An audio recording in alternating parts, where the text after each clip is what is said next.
Hello, gentle viewers. This is Avindian, welcoming you back to For the People in 1864.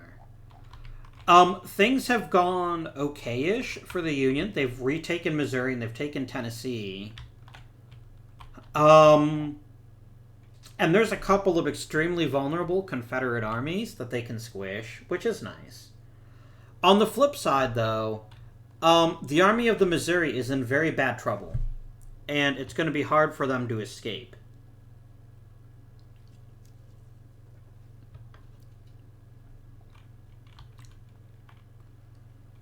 I might just make a beeline for Tennessee as quickly as I can. I can't... Oh, you know what just happened, though? In 1864, that rule that says armies can't place control markers if they're out of supply goes away. I could easily go to Wilmington and take it, and then we'd be back in supply. We could even cause more chaos. We even take Fort Fisher automatically, which is pretty sexy. But anyway, speaking of things that are sexy, it's the beginning of a new turn. It's time for some reinforcements. We did stop the loss of strategic will from Pennsylvania, but they still control Harrisburg, so we're still short a man. Let's go ahead and put 7 in D.C.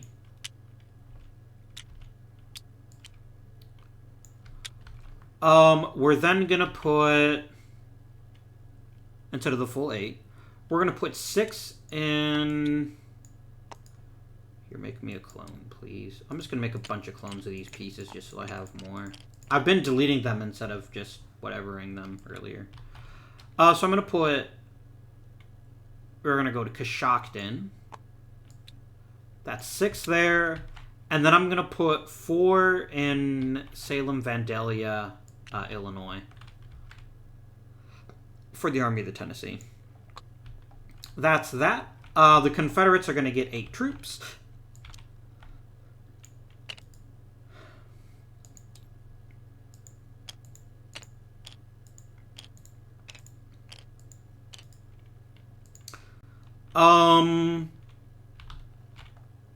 I don't really need to reinforce the Army of the Mississippi, but you're damn sure I do the Army of Northern Virginia, so we're going to put 1 directly in that army. That's 1. Oh, I can reinforce our Mississippi. They're actually in North Carolina. Neat. It's 2. I'm going to put 1 in Augusta, Georgia. I'm going to put 1 in Charleston, South Carolina. I'm going to put 1 in Live Oak, Florida. I'm going to put 1 in Selma, Alabama. I'm going to at least try to pump up the Army of Arkansas, the Army of Tennessee. I can't, though. They're not in supply. I just realized that. No, they can draw here. Yeah, I forget. They can draw in any direction. So, yes. I did just add that to the Army of Tennessee. Army of the West can't be helped, unfortunately, because it is out of supply. So, we're going to drop this bad boy in Jackson, Mississippi. No, we'll put it in Vicksburg so that fort is defended. Now we're going to roll for our good friend and colleague, Strategic Will. Guys, I'm probably actually going to end the game with this episode, because if we make it to 1865, it's just 1 more turn. So I'm probably just going to make this the last episode of the series, whatever happens. Okay, they fail in the Northeast Atlantic. That's going to be a -5, so 1, 2, 3, 4, 5, because of change of fortune.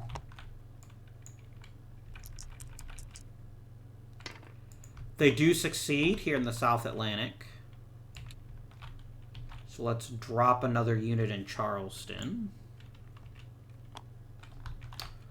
East Gulf. Fail.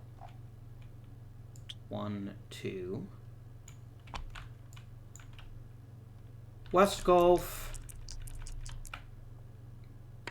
Fail. 1, 2. Well, dang. All right. Strategic movement. We're going to pump up the Army of the Potomac by 7. So they're back up at full strength.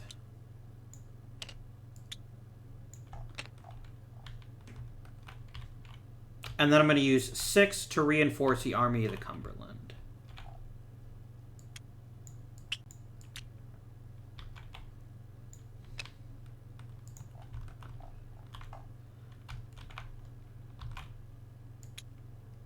I'll push it up to 9. That was 6 and 7, and we'll put 2 more in there from Salem, Vandalia.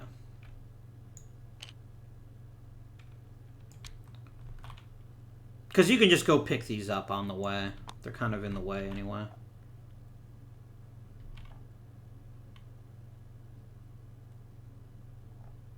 Am I missing the 2 extra? Let me rewind twice. Okay, so I'm going to increase it by a total of 10. No, it's going to be 6 plus 2 is 8, so it needs to increase up to 11. Then yes, I was actually correct last time. Sorry. So that's going to be you guys over here and you over here. Just you, thanks. And the Coshocton armies have already been moved. So, we'll now have a stronger Grant, a full-strength Army of the Potomac, a decent-sized Army of the Tennessee, and an Army of the Missouri that's withering on the vine. That's fine.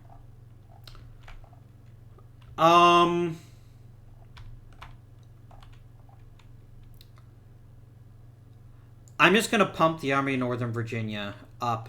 I don't care if we lose either of these armies. I care very much if the Army of Northern Virginia can't hack it. So I'm going to do it for 7. So it's going to be 1, 2, 3, 4, 5, 6, 7.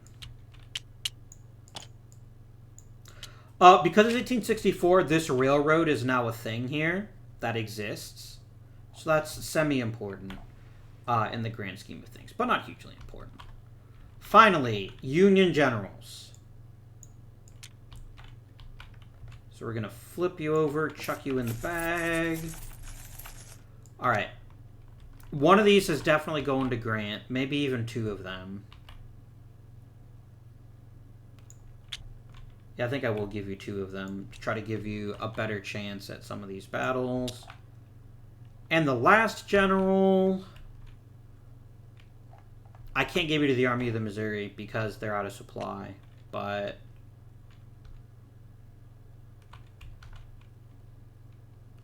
I wouldn't mind adding one to the Army of the Potomac in the hopes of trying to get one who's actually not terrible at attack. They get a chance to build a fort again, and then they get Hood. They just get to put Hood with anyone they want to.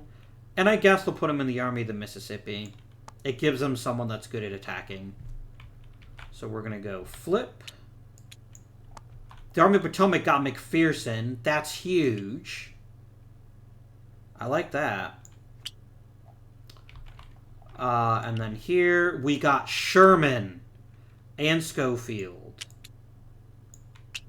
This is it, my friends. It's time for Grant's revenge. You love to see it. I love to see it. Alright. It's time to draw cards, my dudes. 7.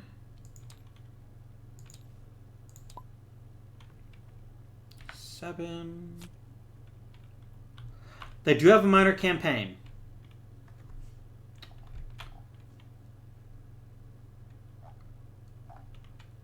Oh, it's a pro-union space. That's what that means. Okay. Well, now I know. Important question. I could get 2 elites. I could get 3 elites. Holy shit. Well, I only have 2 elites that I can have, but still. Do I want to play first?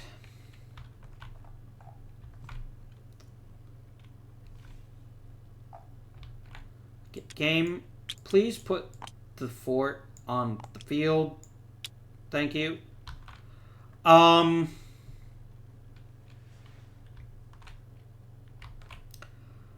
Wiping out the Army of the Missouri before they can run is pretty smart.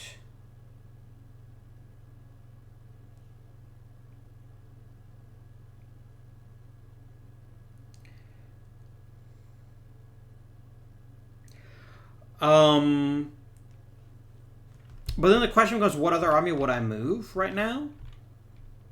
And I don't think there's a lot of sense in moving the Army of Northern Virginia. Although, with no threat to the south, they could move back up to Manassas. So that's a thing they could do. I will be right back. So, So here's what we have to consider. If we do decide to use the Army of the Mississippi to attack the Army of the Missouri, there's a real good chance we lose another general. And they do have 3-1 odds, though, which means they wouldn't actually lose a general. That's actually not that bad, if that's the case. So here's what I'm thinking. So the first step would actually be to use this to attack the Army of the Missouri. And then with any Marine movement, which they can keep going because they have more than twice their forces, they can repair and then kick us out of New Bern and Morehead City. But what to do with the Second Army? Moving the Army of the West just doesn't make any difference because they're out of supply now. They're not going to be in supply. And they can't get back to Confederate lines. So there's nothing that they can do about that. What's going on here? The Army of the Tennessee is basically dead on the vine. The only reason it's alive right now is just because I can't get the Army of the Tennessee there very quickly. But there's every possibility, if I've got a couple of 3 cards as the Union, that I'm going to be able to take the Mississippi this turn.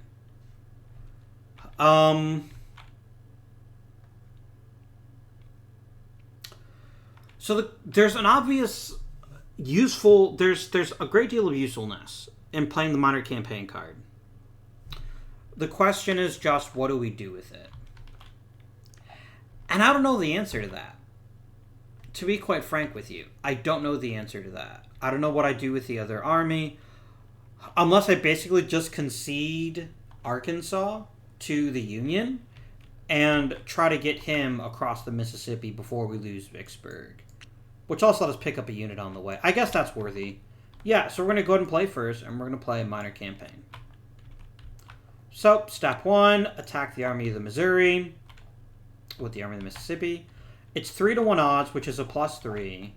A +2 for being out of supply. Yeah, they're going to get a 10. There's no way they can't. But maybe there is. So it'll be +3 for that, +2 for being out of supply. +1, 2, 3. That's +8. Unless they roll a 1, they're going to get a 10. The Army of the Missouri, on the other hand, has... because of cavalry, this doesn't count, so we just get a +1. So yeah, this is just about how many can I kill anybody before they get stack wiped. Probably. It's a medium battle. Alright, the Confederates, they get enough to get past 10, so they instantly inflict 3 casualties. Enough to wipe out the army and eliminate it. And the Union took 1 damn. Alright. So, Army of the Missouri has been eliminated. Reynolds and Buell are going back on the shelf. They will be available next turn, along with Sheridan, our only other cavalry unit. Alright. What else am I thinking of doing? The Army of the Missouri is eliminated here. And that's a 10 strategic will loss for the Union. And I think it's just a penalty to the other side. I don't think you gain anything. Yeah. So. Not good. So that was just one move. 2, 3, 4, 5, 6. And they end their turn in Morehead City. Okay. Second army is going to move. It's going to be the army of the Tennessee. They're going to go 1, 2, 3. Pick him up.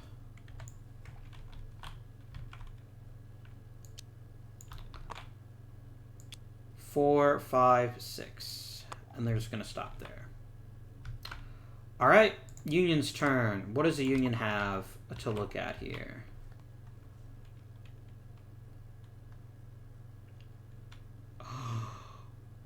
Oh.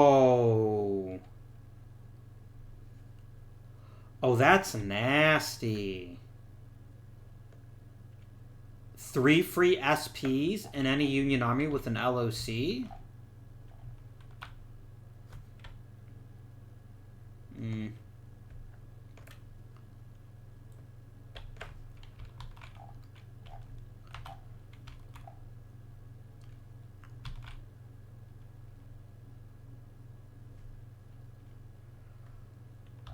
I could kill Morgan. That's not that helpful. I'd honestly rather try to kill someone in the Army of Northern Virginia or someone in the Army of the Tennessee. Where the heck is the Army of the Tennessee? Oh, you're down here. Okay. And I honestly think if I'm playing as the Union, I either want to cripple the Army of the Mississippi or want to cripple the Army of Northern Virginia for costly mistake. It must have 2 or more subordinate generals, so I actually can't do it on any one. I can't do it on the Army of the West. But I could do it on either one of these. Hood doesn't frighten me. Actually, the Army of the Mississippi might be big, but they're not particularly strong. Especially in defense. I could have Grant take them out once he's got a bit of time on his hands. So I'm not worried about that. Breaking the Army of Northern Virginia, especially since it's at full strength now, would actually be a pretty big bonus. And there's a 50-50 chance I could take out Stuart. Or at the very least, make him not available till 1865. Taking away their cavalry advantage would be massive. And would actually make it possible, maybe even probable, to do some damage to them with the Army of the Potomac. Or even the Army of the Cumberland. So I think that's exactly what we do. I'm going to play Costly Mistake, and I'm going to target the Army of Northern Virginia. And we're going to see who is possibly going to die. So it's going to be that. 1, 2, 3, 4, 5, 6. 1. God damn it. Pemberton. Fine. Is he dead or is he merely injured? He is injured. Well, that was a waste of bloody time. He'll just come back next turn.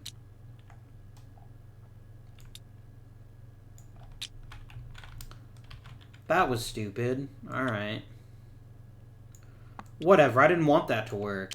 I actually did want that to work quite badly. But, oh well. I should have used that card to play Grant, but it was worth it to have a chance to kill Stuart.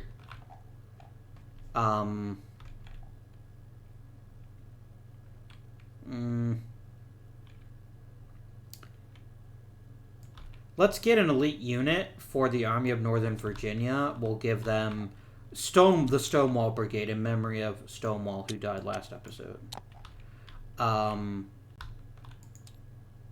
Alright. Back to the Union.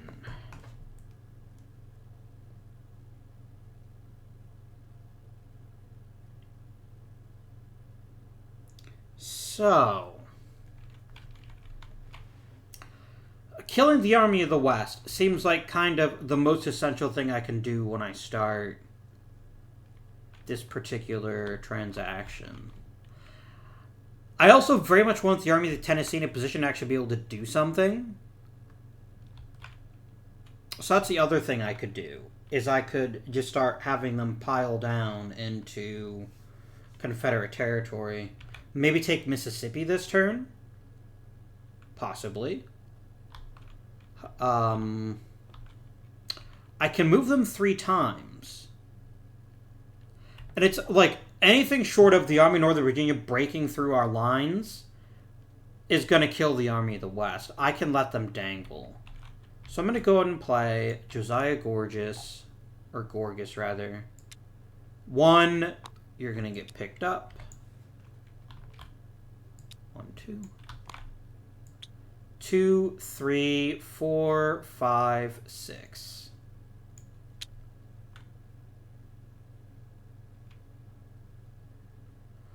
Or he could do a naval move because he's McClellan.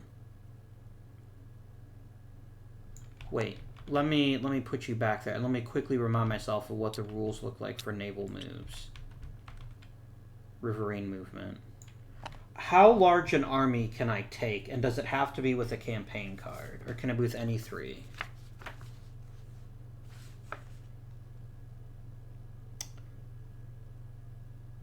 Oh, he can't do the super riverine movement, so never mind. Okay. We'll keep you where you were then. So that's gonna be 1, 2, 3. Or I could just go after Arkansas. Arkansas would be a pretty easy target. But I think the most important thing is to try to get to Vicksburg and blow up the Mississippi. So we're going to do 1, 2, 3, 4, 5, 6. Done.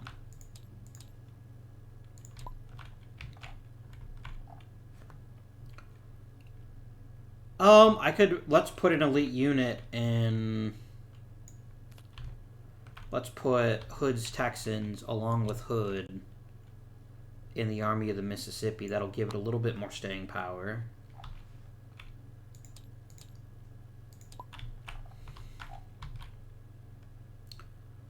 One, 2, 3, 4, 5, 6. Yeah, that's fine. Play you. 1, 2, 3, 4, 5, 6. I'll drop off 2 more tokens here.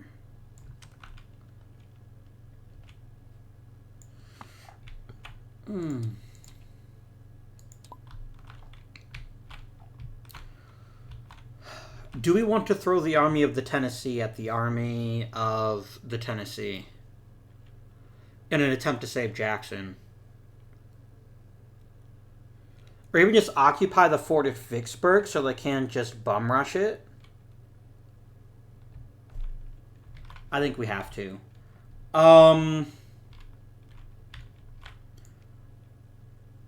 So, as much as I'd like to get some Tennessee units, I think it's more important to go 1, 2, 3.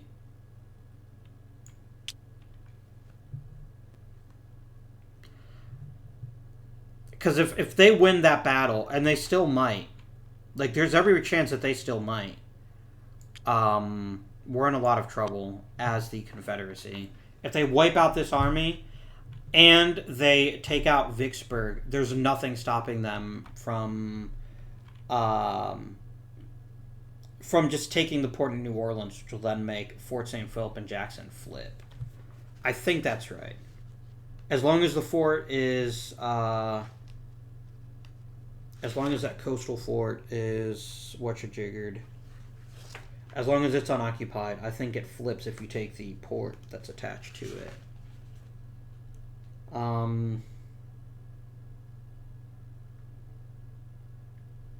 Yeah. So that's going to basically break that open. There's no reason for them not to have made that play. So we're going to go back to the Confederacy, or to the Union rather.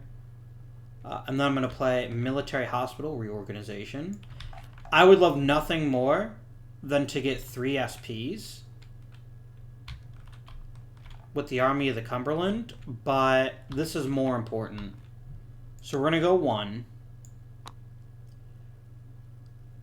And we're going to go 2. Oh, sorry. First we place 1 in Winona for 1.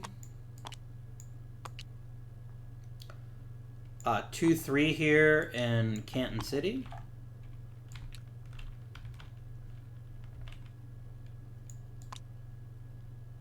Then I'm trying to move to Jackson. And you have to decide, Confederates, do you want to intercept? Because it's Johnston, you'd get a 1 on a 3 chance of intercepting, and thus being the defender. And you're better at defending than you are at attacking. However, any fight you get in is going to be super bloody. Because you have 3-1 odds against you. And I know McClellan's not so great at the attack, but Hancock and Meade are.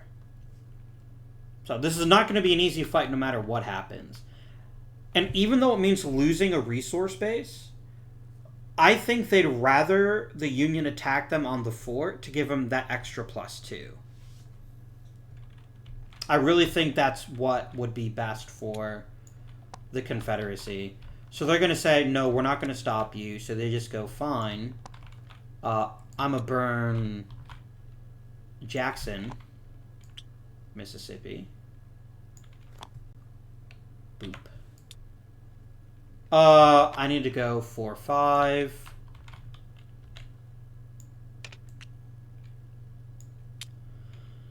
And then that was worth 4, right? So it's gonna actually worth 7 to the Union. No, it's 4 plus 2, so it's gonna be worth 6. So it's gonna go up here and boop, and they're gonna lose 4. 1, 2, 3, 4.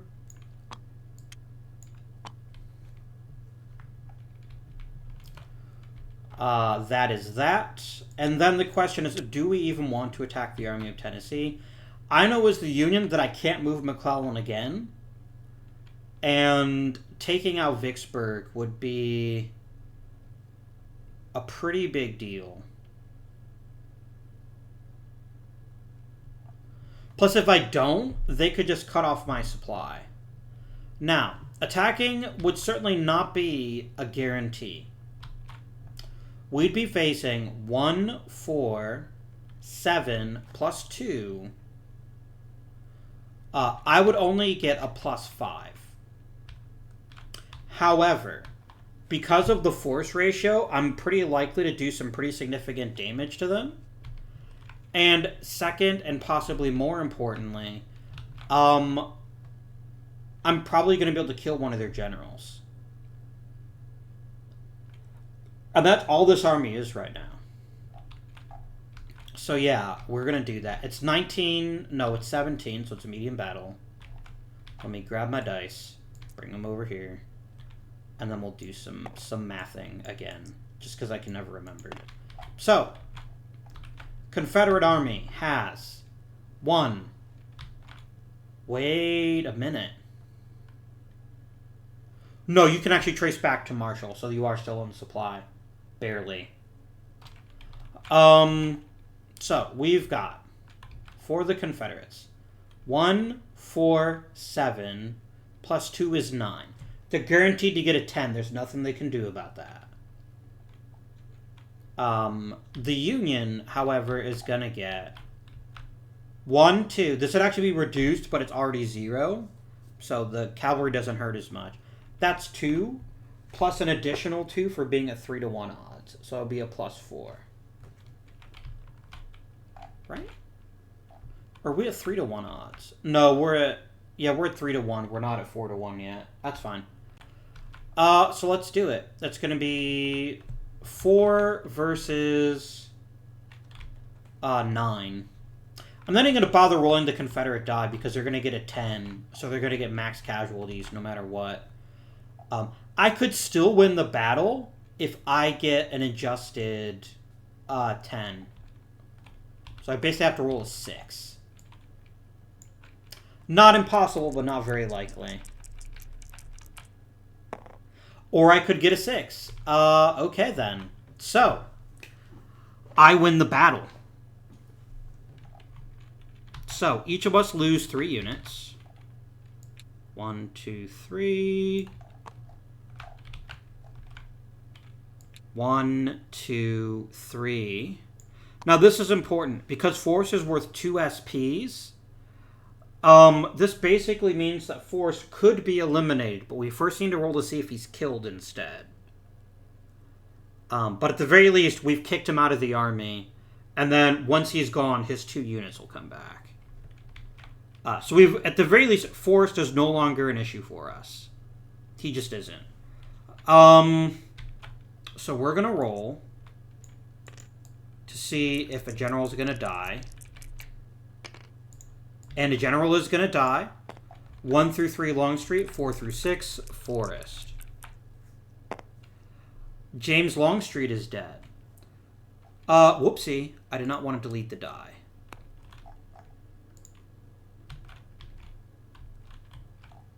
Sorry. Just Longstreet is dead. Forrest is defeated. He's going to return in 3 turns. That's just how Confederate generals work. Cavalry generals, rather. And then they regain his 2 units. So, and most importantly, they retreat, which means the fort is destroyed. Now, Vicksburg hasn't changed sides yet, but this does mean we are 1 bold maneuver away from taking the Mississippi. Which is pretty exciting, all things considered. At least I think so.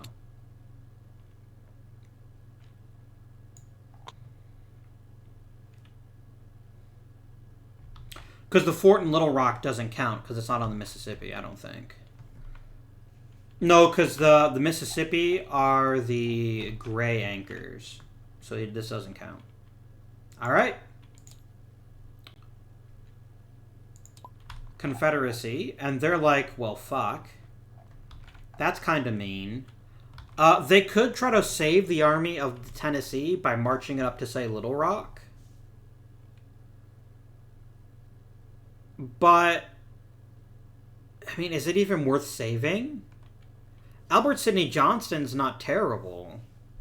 But other than that, it may not be worth saving. Why does this keep happening, game?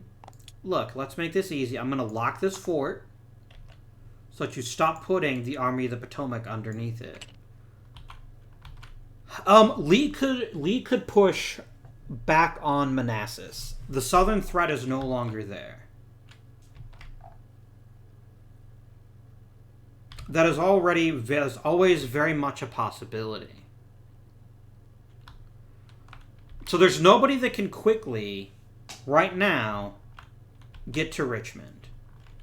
Except the Army of the Potomac. Be 1, 2, 3, 4... No, they'd attack and they'd take Richmond, which they can do even if they're out of supply.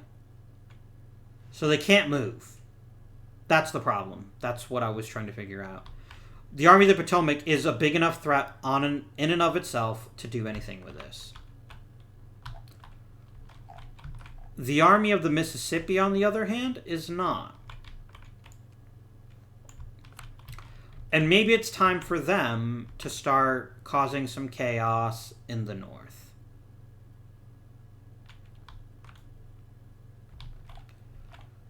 One, 2, 3, 4, 5. No, that's stupid. 1, 2, 3, 4, 5, 6. Get them along that path to going north. That's fine. Union time. Let's get the inevitable over with. Let's send Grant against the Army of the West. I literally think they can't lose the battle. So, the Army of the Cumberland has 11 compared to 2. That's 5 to 1, so that's a +4. Grant is worth a +3. Which is admittedly reduced by 2, so then that's only a +5. They're out of supply, so it's a +7. Yeah, there's no reason not to get busy there. And the Confederates get a +3, and that's it. So it's a 7 versus a 3. Let's roll this out. Plus, again, the Union can't lose any troops, even if they rolled a 10. But they could force maybe the Confederates to lose a general. Alright, the Union did get a 10. The Confederates got a 6, right? 1, 2, 3, plus 3 is 6. Yes. Oh, is this a large battle? No, it's not. It's a medium battle. So, defender would inflict 1 casualty. No problem. I'm U.S. freaking Grant.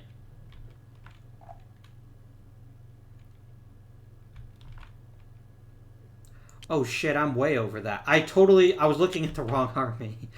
Yeah, with Sherman alone, I've got a lot of people. And yes, he's reduced by 2, but there's a +4 right there. +2. Yeah, I could not have rolled less than a 10. So they're going to lose 3 units, which is enough to eliminate the whole darn army. That's going to be a big boost, but first of all, I have to see if they lose a general dead. Now, they only have to roll on a 1. Otherwise, they don't even roll for it. Because the Union got the 10, not them. Nope, they're going to get their people back. So, Johnston is going to come back next turn. However, Mr. Morgan here is only going to come later on.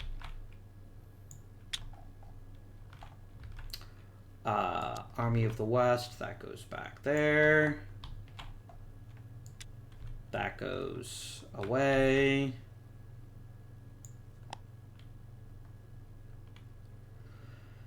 And the Confederates are going to lose 5 points.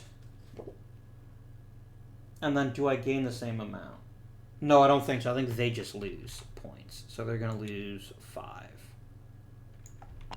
Okay, that was just 1 move. 2 to get rid of you. 3, 4 to get rid of you. And then... Is Grant strong enough to chase Lee or the Army of the Mississippi without cavalry? Probably not. So what we're going to do is we're going to go 5, 6, and he's going to pick up Stoneman so that he can be ready to attack. And he will drop off Banks. So here, have a useless jerk. I don't like him.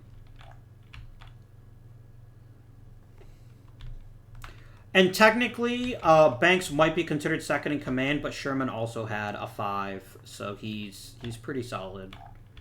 Is William Tecumseh Sherman. That concludes the Union's turn. Now they play. They've only got 1s. They could build up the ops queue if I was playing with that rule, which I'm not, because I haven't done it up to this point. I don't see any sense in randomly doing it now.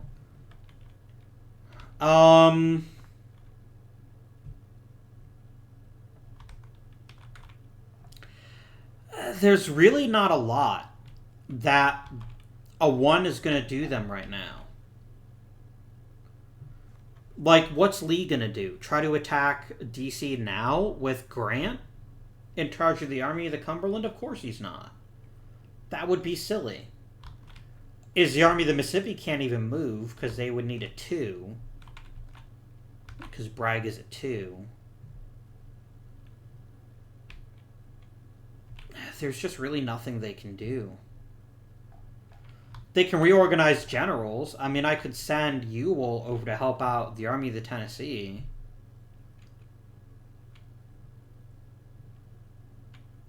But I mean...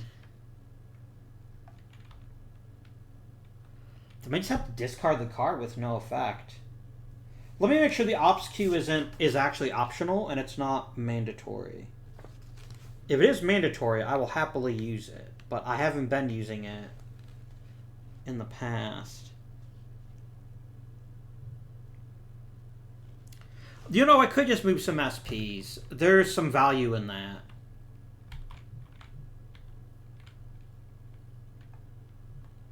Yeah, try to get some reinforcements up to the Army of Tennessee. But they can't cross the Mississippi. Oh no. I can basically only send them elsewhere. A division moves 5 spaces, so we're going to play this, and we're just going to go 1, 2, 3, 4, 5. Now, big brain time here.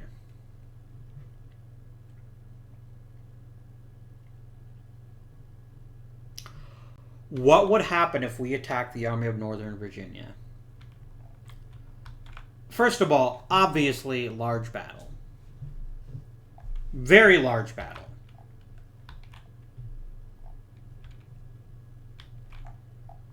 It would be 1, 2, 3, 4. And maybe 5, 6. So, big question here. What are we talking about in terms of die modifiers? The Union would have 3, 4, 5, 6, 7. So they have a +7. And because they have cavalry, they can't lose anything from that. You would have 3, 4, 5, 6, 7. It would be an even fight, with a high probability of one or more generals dying.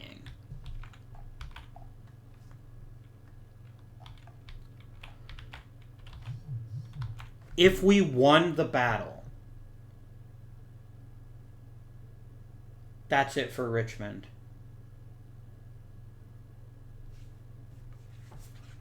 Armies can't keep moving after they fight unless they have more than 2 to 1 odds. Does that also count for their extra space?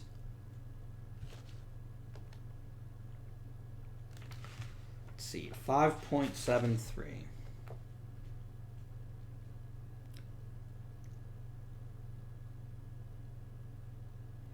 So let's cease movement.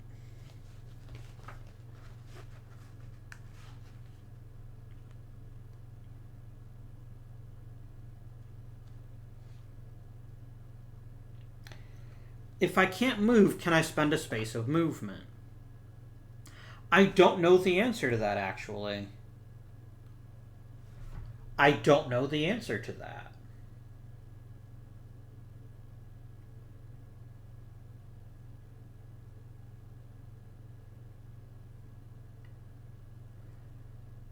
I genuinely don't know. I'm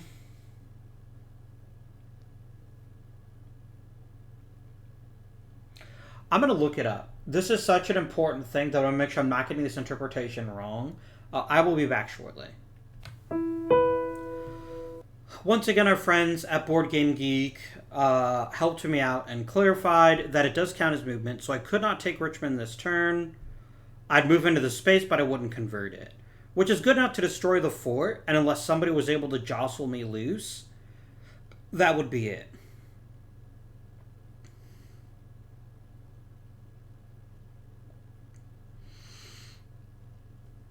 On the other hand, here's my issue. Here's my concern.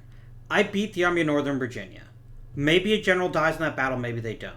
They come right back and attack me.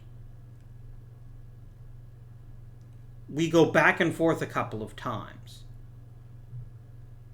Is taking Richmond worth losing Sherman? And I think the answer to that question is an emphatic yes.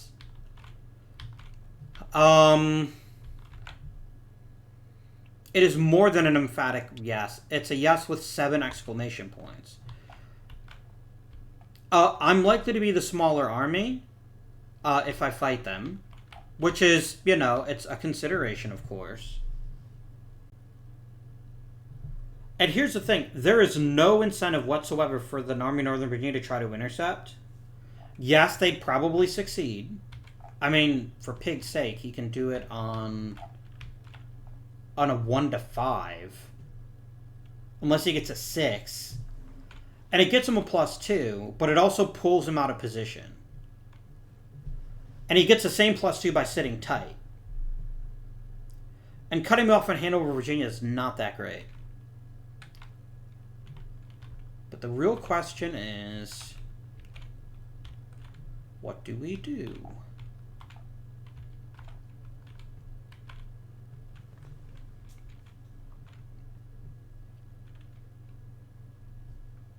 What do we do? I'll tell you what I would love to do. I would love to get Sherman in charge of the Army of the Potomac. There's no other 6s on the map.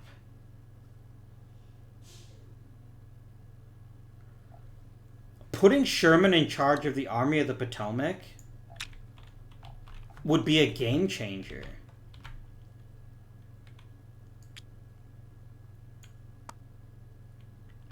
So what I would do... No, I can't, because I can't drop off Sherman, because he's my second in command. No, I guess I can't do that, can I? That's fine.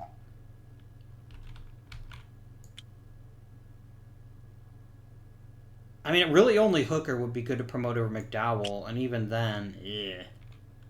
I need a better army commander for the Potomac, but that's not an issue for right now. The question is, what do we do with this army now? I got a couple options. I can go on my merry way taking spaces and force someone like the Army of Mississippi to come to me. And that's not a battle I would care to fight. In fact, that army is so bad at defense, maybe it's worth it ignoring the Army of Northern Virginia just so I can go after the Army of Mississippi.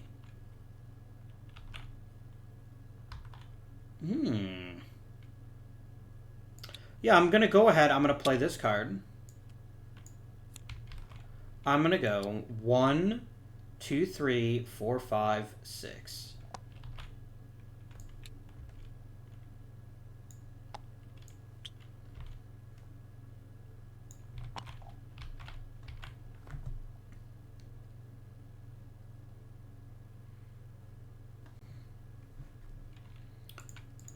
And then we switch back to the Confederates, who have one card left, and they have to ask themselves, what do I do?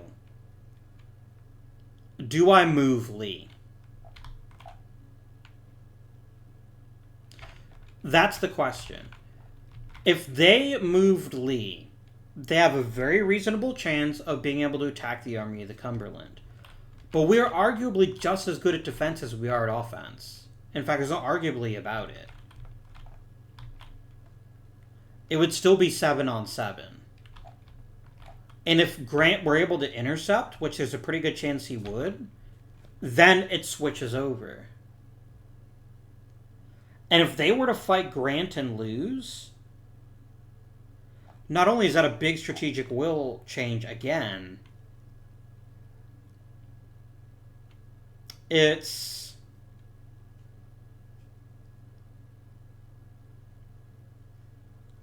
just the end, I think. If Lee moves, for any reason,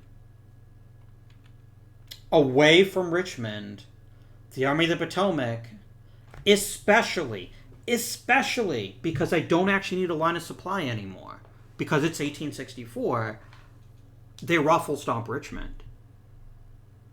And it's not even close. And then all I have to do is just restore supply, and the Army of the Potomac is unbeatable. And there's too much danger. I've only got 33 strategic will as the Confederacy. If they have 0 at the end of any turn, the game is over and the Union wins. There's 27 strategic will on the table here. 27. And here's what's even worse. If they beat Lee to do it, that's a large battle victory. That's game over.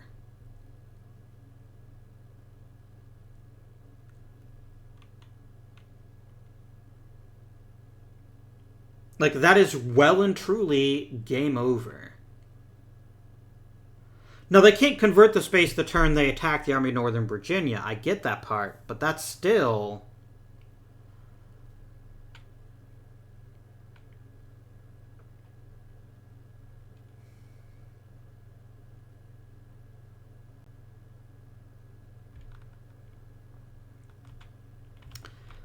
They're in real trouble. They're in just disgusting amounts of trouble right now is the Confederacy. And this is despite the fact that, if I'm being honest with you, the Union's actually played a pretty piss-poor game in terms of losing armies left and right, in terms of not taking states very quickly. But the strategic situation is as such right now where I don't think the Confederacy can win the game. I don't even think they make it to 1865. I truly don't think that's possible. Everything would depend on a battle in like Hanover or in Richmond itself. And short of killing Sherman, which to be honest with you, would require a pretty lucky die roll. Granted, the Unions had all sorts of terrible luck with die rolls, so it's possible they lose Sherman. But they're about to get Sheridan next turn, who's arguably as good, and then I can put Sheridan with one of the other armies. Like, there's a lot involved right now. And the Confederacy's only hope would be a way to take DC. But in order to take DC, again, this is where we keep getting stuck. I'd have to basically hope the Army of the Potomac could not intercept me.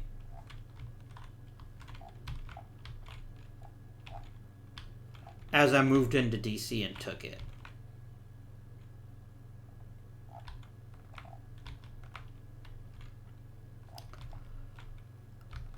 So they have to go to Frederick first. The Union would have a chance to intercept that. And then they can try intercepting again in D.C. Not to mention the fact that this fort would actually probably take some casualties out of the Army of Northern Virginia. Honestly, the Union probably needs to move the Army of the Potomac to Manassas to just eliminate this consideration whatsoever. But we are where we are right now. The Union would have to fail to intercept twice.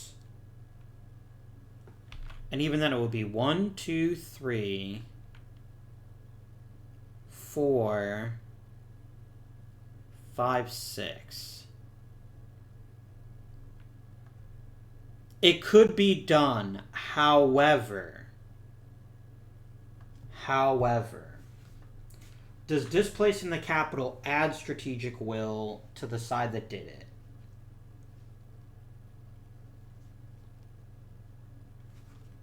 Capture of national capital. This is incredibly important. 11.2. If that doesn't get added to the Confederacy, they could take Washington and still lose.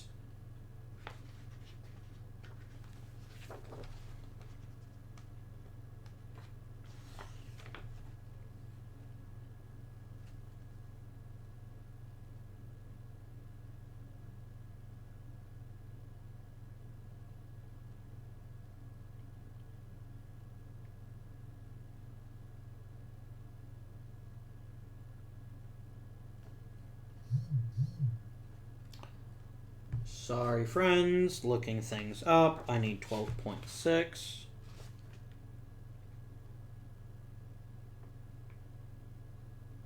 Okay. So that is, unfortunately... Stop bothering me right now. Okay. So, here's what happens if that happens. They go and take D.C., I lose D.C., I cry a little bit, but then I take Richmond. And then as long as they hit 0 before I do... Yeah, because I believe it's by the end of the turn for the win conditions, right? It has to be by the end of the turn, unless it's 0.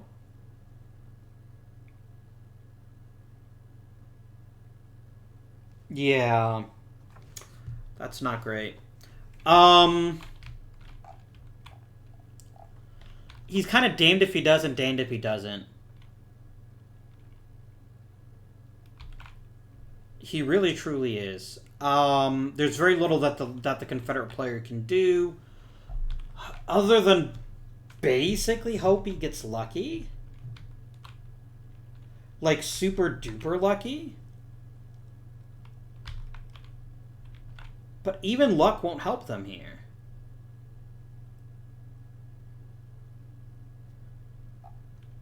So you did 1, 2, 3, beat him. 4, 5, 6. I mean, he could attack Grant and then go right back to Richmond, but I don't see what purpose that serves unless it's a battle that's decidedly in his favor, which it won't be because Grant's going to be able to intercept pretty easily.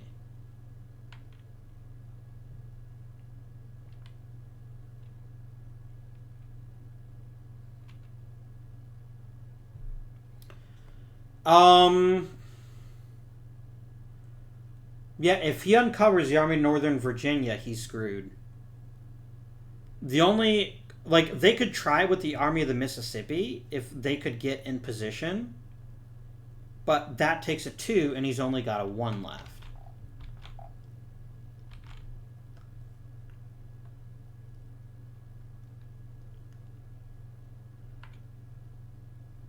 I cannot abandon Richmond. I'm just going to discard this card.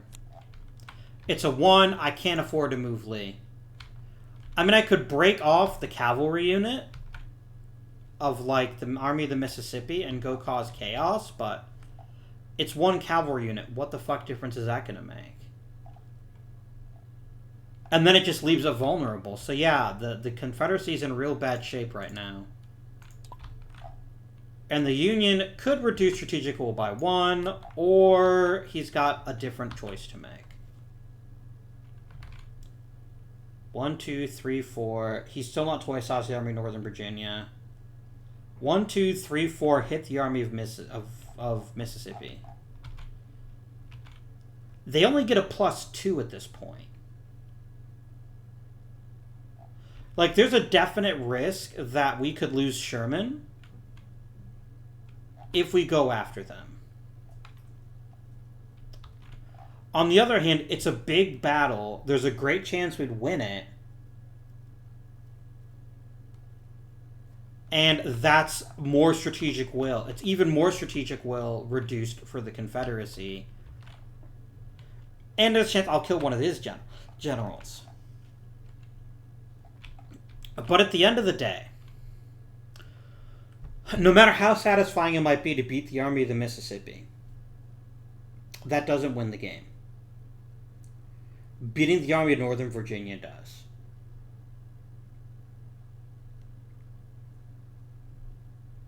And oh, it's the last card. It would convert at the end. If I got here and won the battle, it would convert. I mean, it would basically force them to try to intercept me, which I have no problem with. Yeah, that's exactly what I'm gonna do. We're gonna place our wagers and see if we think we can manage it. All right, friends, let's do it. So, step 1, Charlottesville gets a PC. 2, 3, Gordonville.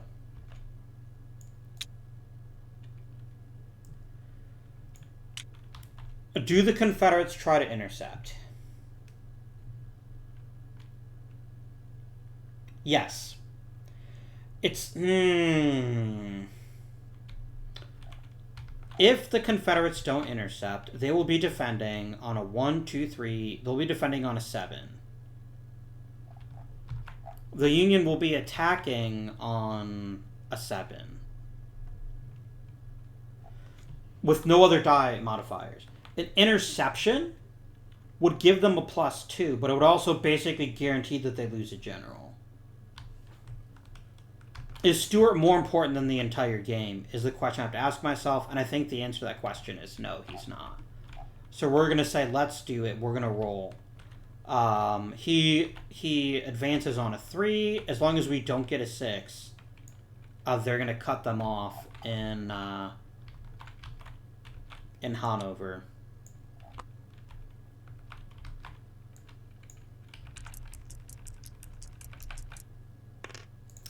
They successfully intercept. Let's do it. So it's going to be a +9 for the Confederates. They're guaranteed to roll a 10. Which means you're actually guaranteed to win the battle now.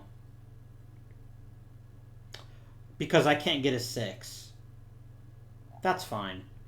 I'm really rolling to make sure that I also do attend to them as well.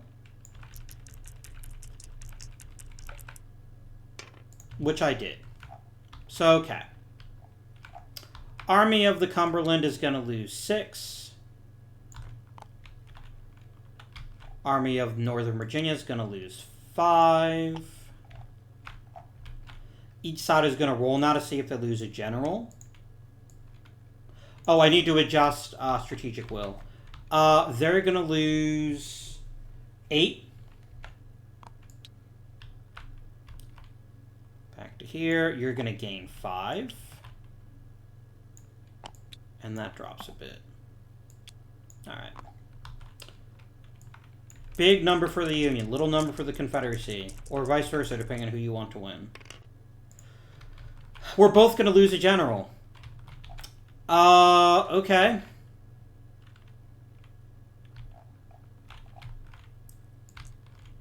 Oh, boy. Also, because I lost more than 2 SPs, Stonewall Brigade is gone again. Alright, Union first. 1, 2, 3, 4, 5, 6. Please get a 1, 2. Please. We lose Stoneman. Damn it. That's not great. And then we have to retreat. We'll retreat back to Gordonsville.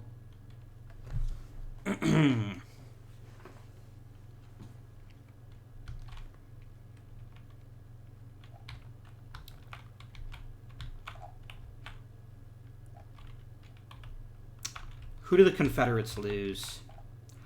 1 through 3, it's Ewell. 4 through 6, it's Stewart. Goodbye, Jeb Stewart. And then their SPs are going to be reduced by 1. That was an absolutely brutal battle. And if the Confederates had another card, they could wipe Grant out right now, but they don't. So we end the turn. So, right. Vicksburg is going to become a Union space. Nobody else is on an enemy space. We're going to do some... That's 1. That's 2. That's 2. 1... 2, 2. We actually have enough spaces to take Virginia, but we can't because we don't have Richmond. So that's unfortunate, but it's true. And no other state. I don't think Mississippi has enough, does it? We need 10. We have 1, 2, 3, 4, 5, 6. We'd get there next turn, but we don't get there this turn. So that's fine. No states change hands. Attrition's already been taken. End of turn. A boop.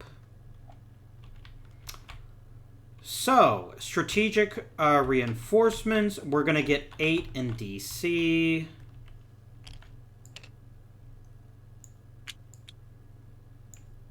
Six in Indiana, Ohio. I want to try to get everything I possibly can in Grant. So we're going to do 6 there, and then 4. And we're going to put 4 here in Cairo. Confederates still have 8 states, so they get 8 SPs.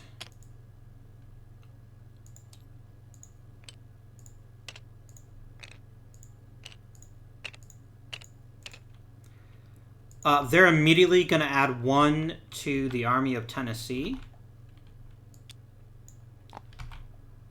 1 to the Army of Northern Virginia. So that's 2 of them gone. We'll put 1 in Monroe, South Carolina. I'm going to put 1 in Marshall, Texas. just to try to slow down the army of the Tennessee if they come that way. Add another one to New Orleans, so I'll remove that. I'm going to put one in Baldwin, Florida. One in Atlanta, Georgia. I didn't put one in Weldon, North Carolina, did I? I did not. So there we go. Okay. Now we're going to roll for Strategic Will. For blockades, rather. That's a reduction of 2, which counts as a reduction of 5. Because of change of fortune. Now South Atlantic, a success. I'm just going to put you in Charleston. East Gulf, fail. It's another -2. 1, 2. And a fail on the other one. 1, 2.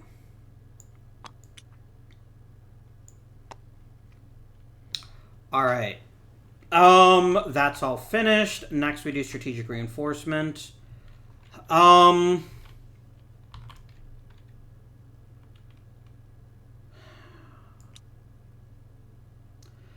I'm going to send 4 along the rails to Grafton and another 6 to Grafton.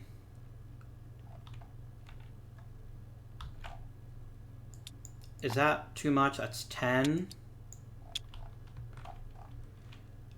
No, to get to full strength it would need actually 3 more. So I'm going to give him that 3 more from DC. I'll just leave 1 behind.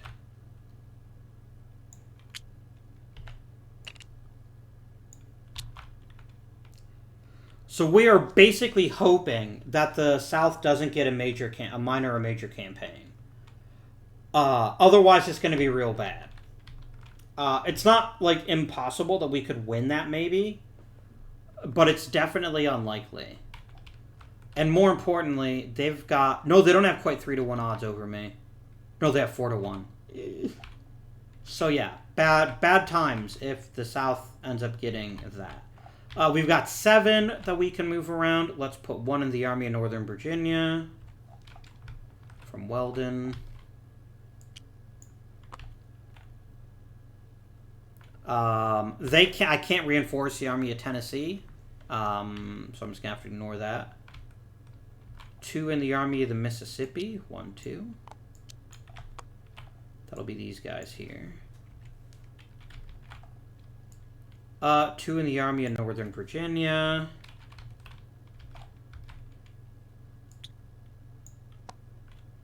Because if I can get to 5-to-1 odds, which I just did, then yeah. And then I think 1 more. And I think that's either 7 or it's 6. I'm fine with either. So, okay. Now's the moment of truth. Is the South going to get a campaign card?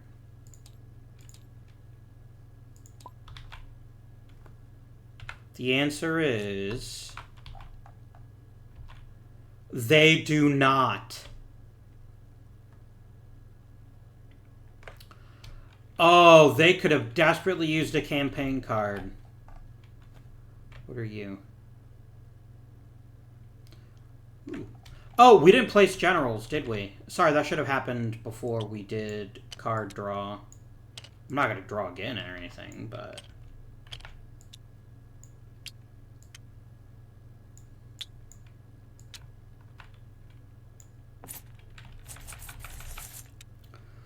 Alright. I definitely want another subordinate for Grant. Somebody who can literally take a bullet if they need to. No, you know, I'm gonna give you another chance at 1, and I'm gonna give the next one, and then cavalry is going right to Grant.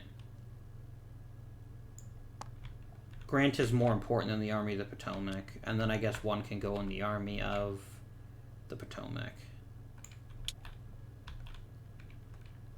So, Buell there, Reynolds there.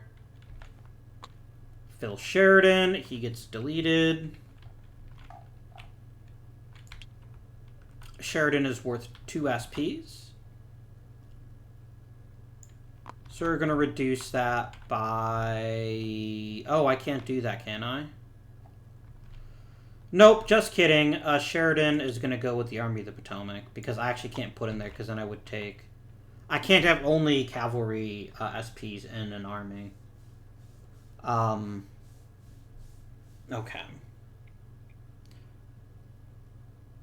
Yeah, it doesn't actually change the number of SPs we have. It's just 2 of them convert from being infantry to cavalry SPs. And then if cavalry is removed, then yeah. Alright. And then I can't forget about the Confederacy getting some new generals.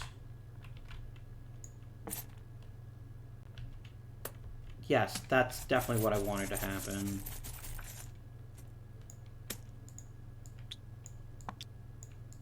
I've got to flip you over to be totally... Oh, you're a fort. You don't get put in the bag.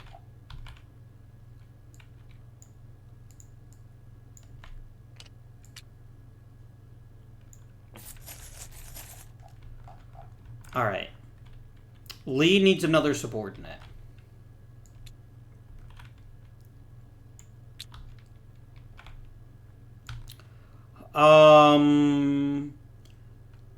The Army of the Tennessee could use another subordinate.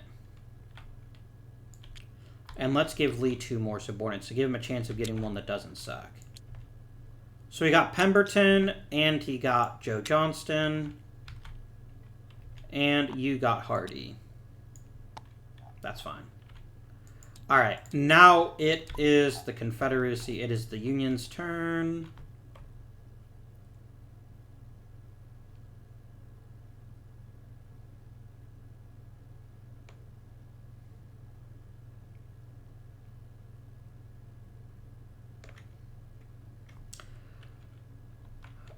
I'm going to go ahead and play... What is this? What? Are you kidding me? That's game-changing. What is this? I don't care about that. So I'm going to go ahead and play Western Virginia. I'm hightailing it the fuck out of there. 1, 2, 3, 4... That's 13 more troops.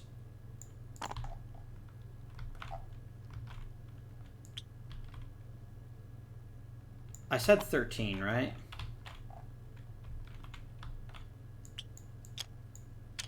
Four, 8, 10. Yeah, it's 13 more troops.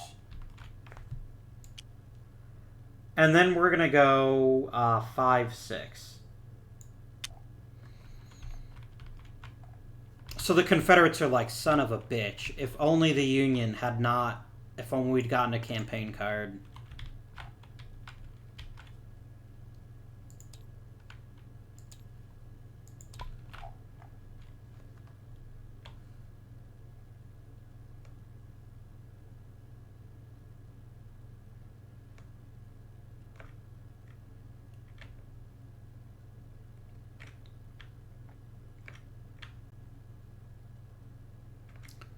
That doesn't really matter. I mean, they could try to kill Phil Sheridan.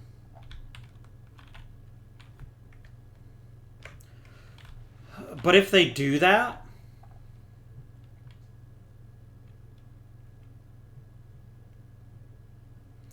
I can go around, I can hit the Army of Mississippi, and then hit Richmond from the rear.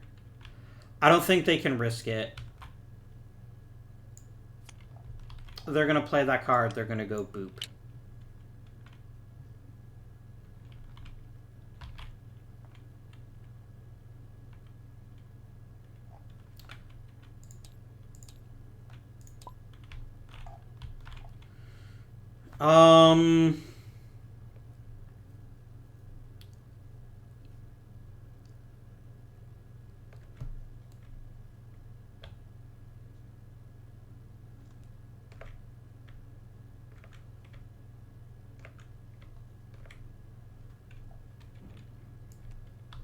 I'm going to play forward to Richmond. And he's going to go 1, 2, 3, 4, 5. The question remains, is it worthwhile for the Confederacy to try to intercept? When they can get the same die roll if they just stay where they are? I mean, the Confederates don't know the card I've got in my hand. And most importantly, Lee doesn't have a cavalry general. So I think he'd rather take the sure thing. Which is, I'm just gonna absorb it and let it come in. And I'm like, I'm gonna attack the Army of Northern Virginia. Oh, by the way. And they're like, oh, you son of a bitch. I'll just remove that. So this means it is the Union with... Actually, neither one of us has cavalry. If neither one of us has cavalry, is there any change? How does the cavalry intelligence procedure work?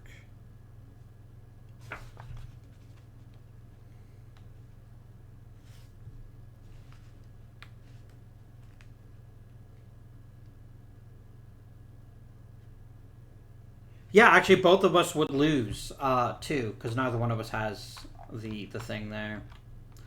Oh, well. So he's going to get a +5. I'm going to get... a +5. Yeah, it's going to come down to 5 to 5. It's a flat die roll. If we win, it's an absolutely massive push. And then it basically forces them to counterattack. They can't... Wait, Richmond is displaced the moment I enter the space. So they could lose Richmond, take the hit, and still keep the resource base. I don't care. I want to bloody the Army of Northern Virginia. I want them to pay for all the anger and irritation they've caused me this game. Or do I? Here's my issue. If I don't win this battle as the Union, then I burned a really great card, and I could have made that a tiny bit better by giving us Sheridan. Sheridan gives us a redonkulous modifier. This is actually a straight-up die roll. Because it's a large battle, that actually slightly favors the defender.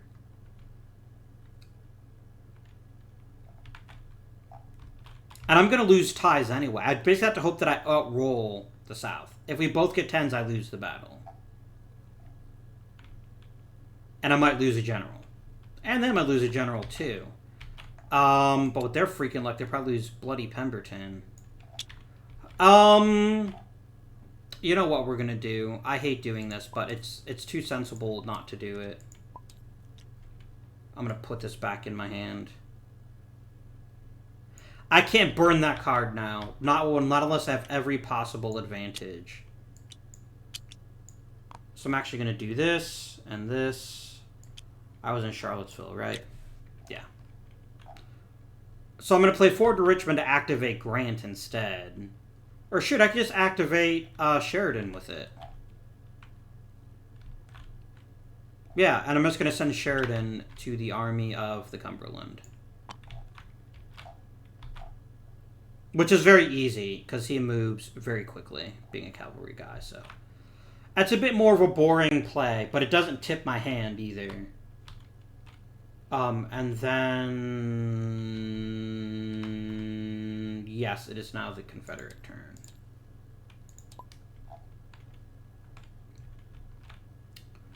What would they like to do?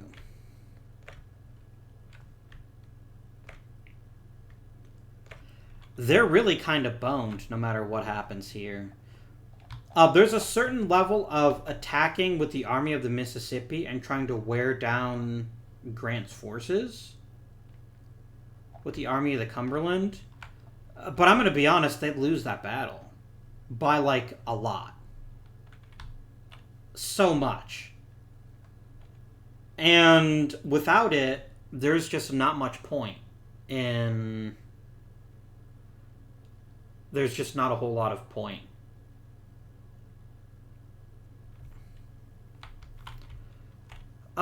There's always Lee attacking Grant. But right now, that's basically suicide. He'd basically get a +3 modifier. It would basically be throwing away the Army of Northern Virginia for no purpose.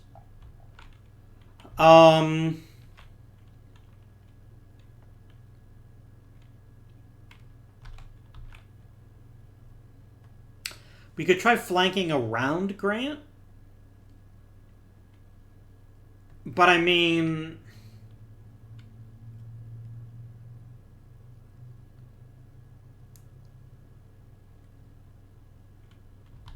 Yeah. I mean, they could do the same thing. They could send Wheeler to join the Army of Northern Virginia. And heck, maybe that's what has to happen. Maybe that is the play here. So that if he does attack them, that we're at least closer to being on even footing. So I think it's what they do. We're gonna break off the we're gonna break off Wheeler and send him to the Army of Northern Virginia. So you get better by 1, you get worse by 1. Our Potomac is gonna drop by 2.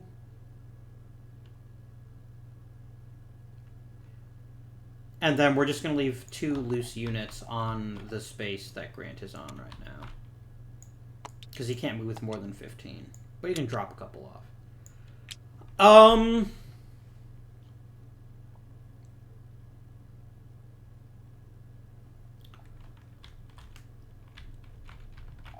Winning large battles is great.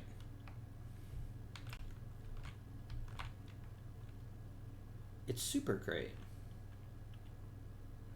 But I can also just take control of the Mississippi by taking out New Orleans and thereby Fort St. Philip and Jackson. And then that's 10 more points for the Union. Does the Confederacy lose 10? No, it's just actually a raw bonus for the Union. Which is fine, because if I'm below 50 at the end of fall, that's bad news. But I can do that whenever. I don't have to rush that. I could target his cavalry general. Oh no, I can't, because that's him. Yeah, okay.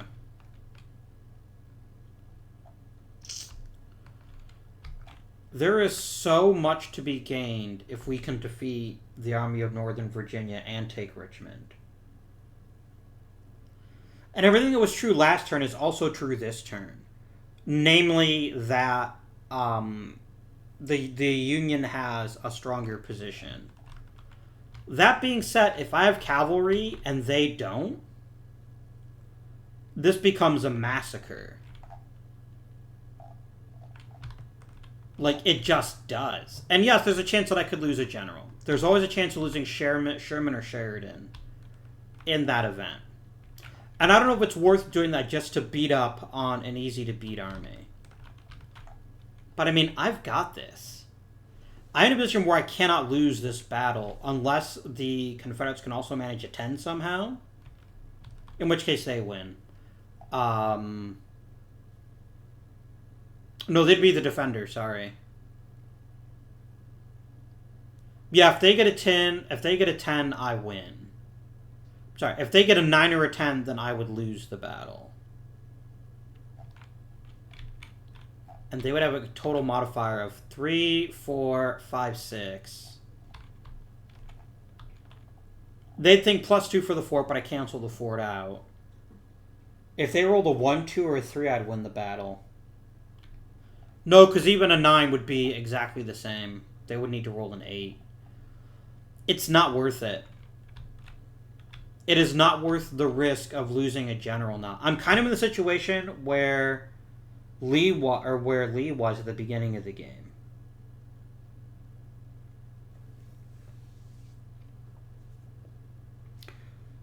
Or attacking anybody if I don't have overwhelming odds just doesn't make sense anymore. Especially because if I roll the 1 to 10, I get the 1 to 3 die roll to lose a general. And I don't want to take a 50-50 chance of losing either Sherman or Sheridan.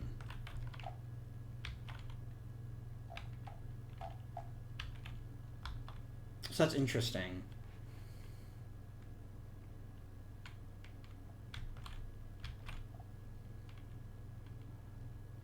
It's very interesting. I could just ignore them. Like, there's no law that says I have to go after Richmond. In fact, maybe it'd be better to send the Army of the Potomac after Richmond. Or just bring them up. So that no matter what happens, even if I lose the battle with one side, I can win it with the other side. I think I will do that, actually. So we're going to go. 1, pick him up. Yeah, we'll pick him up.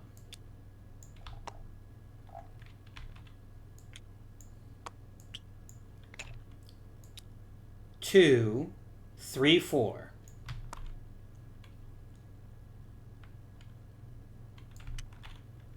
And I'm going to stop in Fredericksburg, Virginia.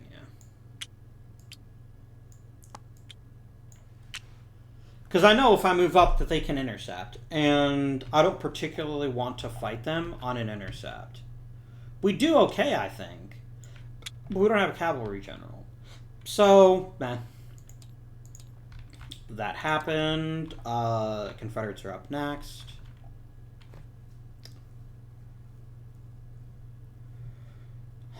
Lee attacking the Army of the Potomac is suicide, basically.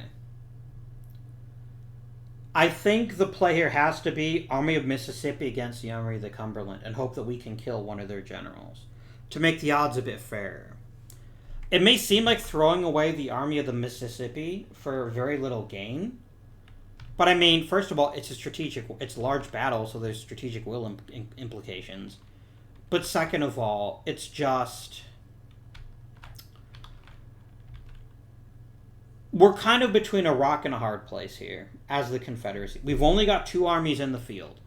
Yes, I know technically we have the Army of the Tennessee, which is utterly useless now, because it can't cross the Mississippi. It could go to Memphis, I guess, and build another fort, but it can't actually. It could go to New Madrid and build a fort. That's the only way it could get over the Mississippi. And there's 10 strategic will and reduced reinforcements right here whenever the Union wants it. And that's assuming they don't just take Mississippi. So yeah, this is a not good situation for the Confederates in the West. But I also don't see that they have much choice. If they do nothing,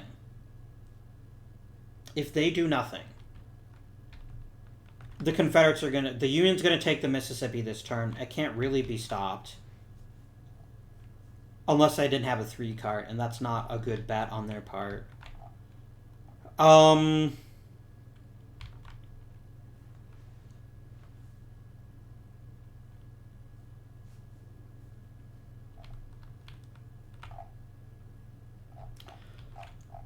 However, if the Army of the Mississippi goes 1-2 and the Union intercepts it, which they easily could because of the cavalry, that's super bad for them. Like, the Army of the Mississippi is going to lose 6 people. And even if we lose a general, we're not likely to lose that many people. And then we just obliterate the army next turn. So the question is this. Is there a path to the Confederates keeping this game going beyond this turn? They can't even attack DC now. The Army of the Potomac is too far out. Like, again, Army of Northern Virginia loses, it's game over. In a very realistic sense, that is something they cannot recover from.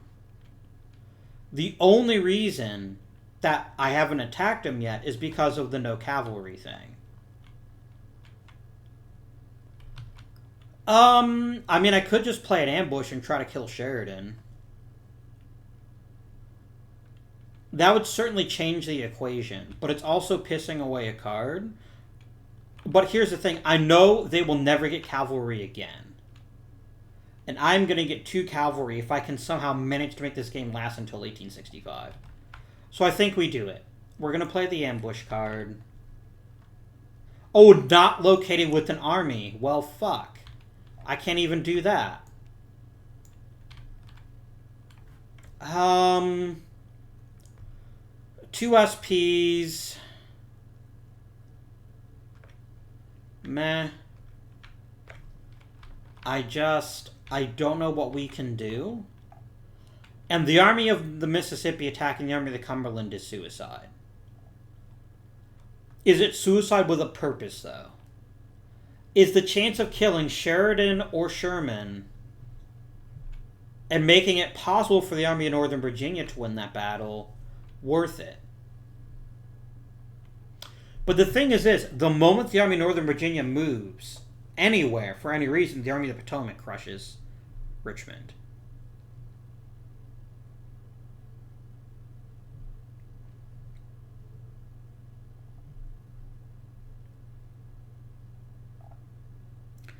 Short of the Army of the Missouri doing the biggest end-around in end-around history, to get all the way around to Pennsylvania and start wreaking havoc that way, I mean, there's just no upside to the Army of the Mississippi doing anything either.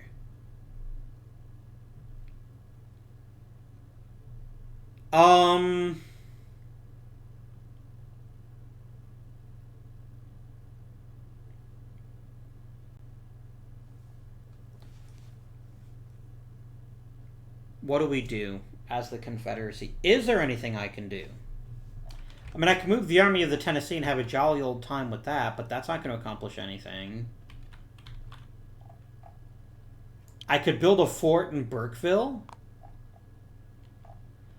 I don't know that that would stop me either. I build a fort just about anywhere as long as it's, you know, Confederate held.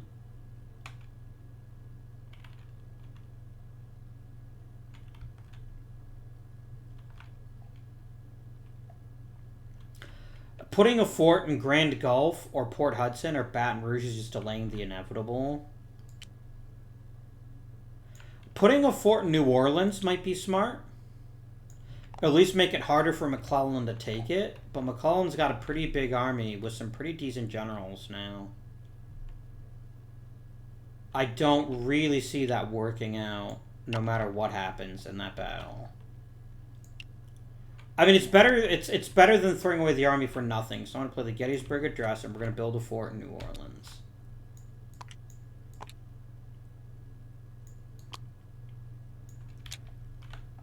All right.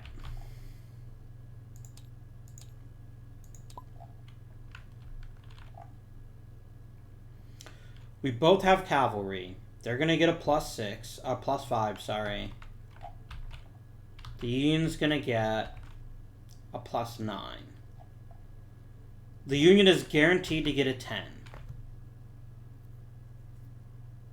But again, unless we can be assured that the Confederates won't get a 9 or a 10, that's not a battle that's worth fighting. Like, causing 5 casualties but losing 6 is not the end of the world. And there's probably going to be dead generals on both sides. But the fact is, I can ill afford a lost general. Unless it's Schofield. And there's definitely no guarantee that it would be Schofield.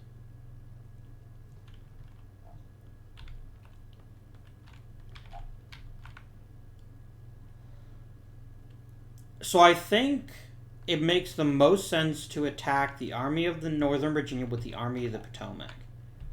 And yes, I know that there's a lower die roll in that case. Specifically, I'd get a +2. That would be it. But it would still do damage. And it might do enough damage to potential... Stupid freaking Joe Johnston. I hate you.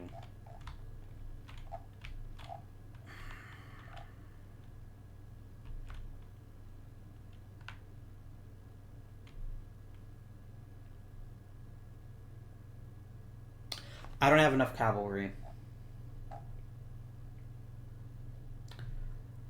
And it's not worth risking cavalry just to defeat the army of the Mississippi.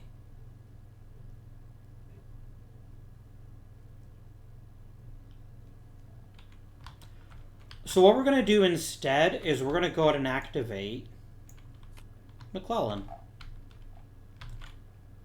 And we're going to go 1, 2, 3.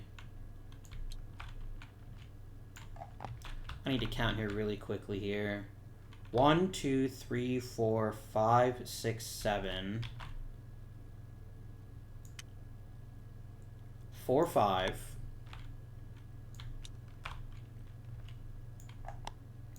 6.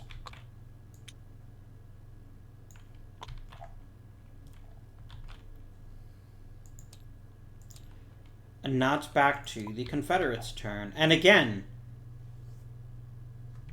there's a real sense that the screws are being tightened right now.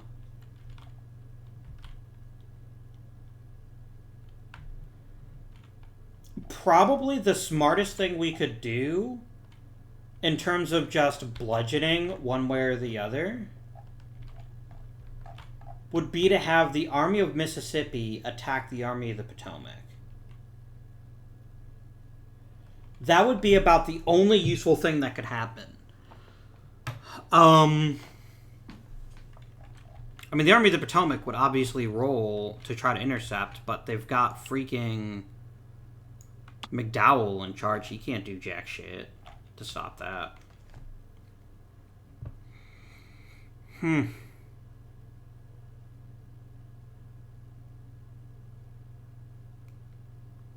That is annoying, isn't it?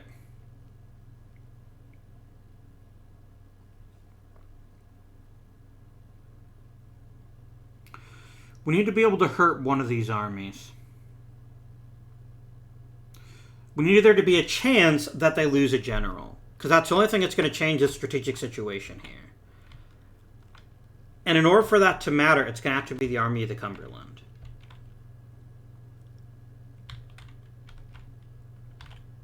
I mean, yeah, we're almost guaranteed to roll a 10. And they would only get a best of 3. It's not a battle they could win. But their hope is to basically kill a general. Because if they can kill a general, then the Army of Northern Virginia versus the Army of Cumberland is on even odds. Relatively speaking. And as long as that general is not Schofield. Which it might be.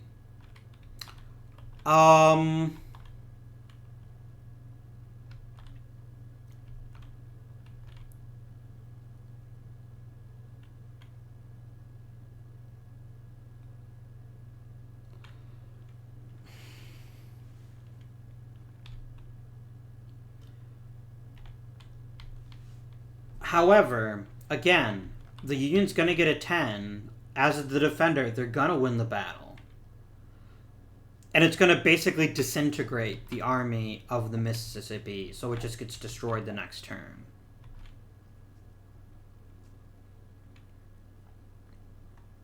And if that's the case, if that happens, the Army of the Cumberland just goes into North Carolina and obliterates it. Like, then there is literally nothing stopping North Carolina and South Carolina from falling to the Union.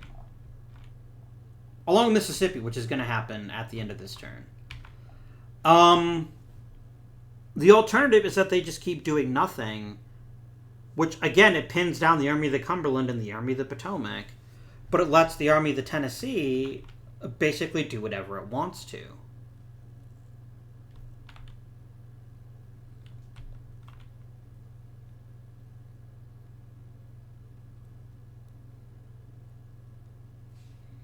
So you'd be 1, 2, 3.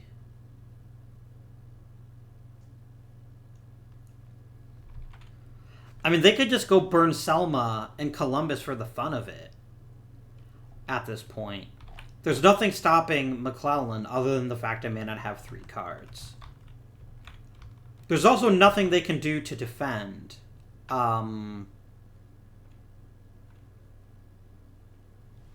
Against it. Now without pulling the Army of the Mississippi back. And the moment it becomes 2 armies versus 1, it's game over. And it may very well be game over already.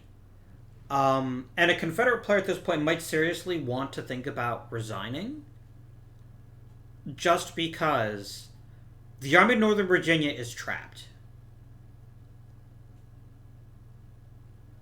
You could argue, oh, they moved to Hanover. Well, then the Army of the Potomac intercepts them and tries to deal some damage to them. And then you say, oh, well, what if they just try to flank around? Then the Army of the Cumberland flanks around them. They're kind of damned if they do and damned if they don't. The only strategy that has any percentage of working, and it's frankly not a very high one, is throwing the Army of the Missouri or Mississippi at the Army of the Cumberland in a buzzsaw to try to kill Sherman or Sheridan. And even then, like, if either one of them dies, it doesn't matter because the Army of the Missouri gets wiped out next turn. Like, I'm not even talking there's a chance it might happen. I'm saying this is a certainty. So then the question becomes, what do we do? What do we do? I could transfer some generals from the Army of the Northern Virginia, because he's got too many people as is. I could give him, like, say, Ewell or Pemberton.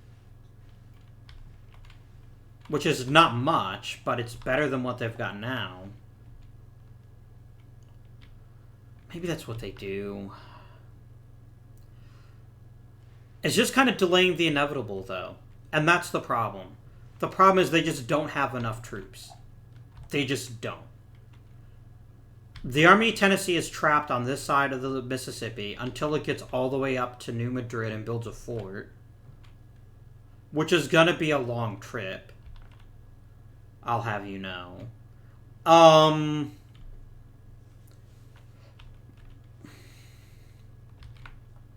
Mississippi's going Union this turn. The Mississippi River might go Union this turn. There's just not many chances for the Confederates to win this. Apart from the Army of the Mississippi attacking the Army of the Potomac. That at least becomes a proper die roll. And it's not a guarantee. I don't even care if we kill any of their generals. Lord knows they have plenty of them. Most of whom aren't very good. But that's probably the only thing we can do. Properly speaking. So I'm going to go ahead and play this card. We're going to go 1, 2, 3, 4, 5. And is the Army of the Potomac going to try to intercept? It's a 1 in 6 chance, but there's no reason not to try it.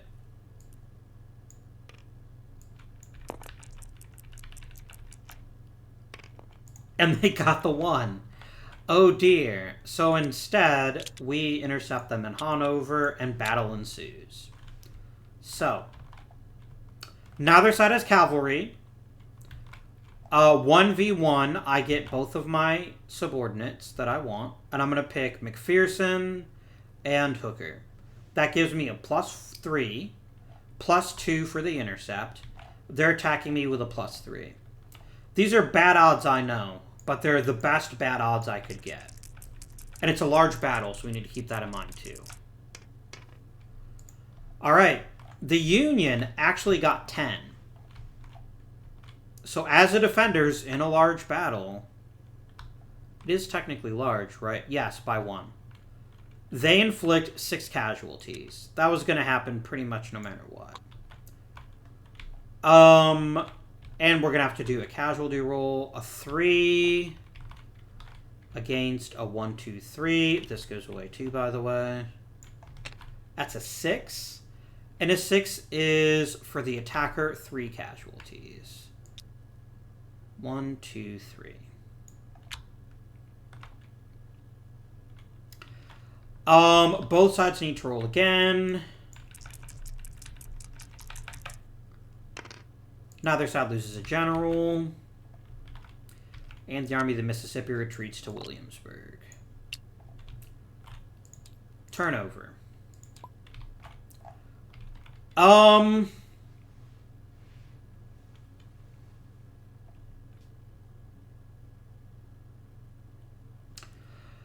If the Army of Northern Virginia rolled to intercept, it would actually wipe out this army anyway, because you can't have 2 armies in the same space. So yeah, I'm probably... I need to save 1 3 card so that just to ensure that we take Mississippi, and then do something else. But as long as we end the turn in a Mississippi space, we'll take it anyway. We're gonna play clandestine blockade runner port, and we're just gonna move against the Army of Williamsburg. It's now 3-1. That's gonna give us a +2 die modifier, +1, +2, so that's 5, +6. And the Confederates get a big fat old +0. So this is going to be bad. Yeah, that was the most unnecessary 6 in human history. It's not even a large battle anymore, it's down to a medium battle. Right? Yeah, it's down to a medium. Oh, I didn't adjust strategic will yet, because I won that large battle as the Union. So this flips, we increase by 5. They drop by 8. No, they don't. They just drop by 5 because they were already on the minus side. There we go.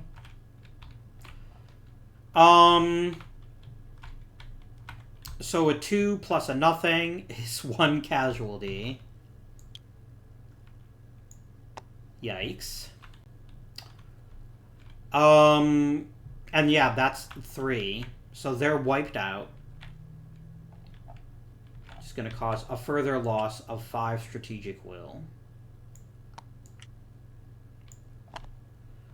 Because this marker is getting removed. We're going to roll to see if any generals died.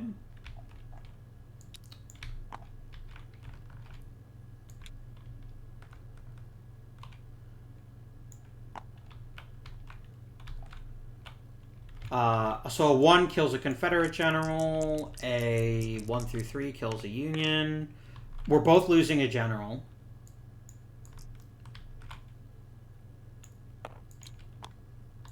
Dead serious about going issue scratchy land.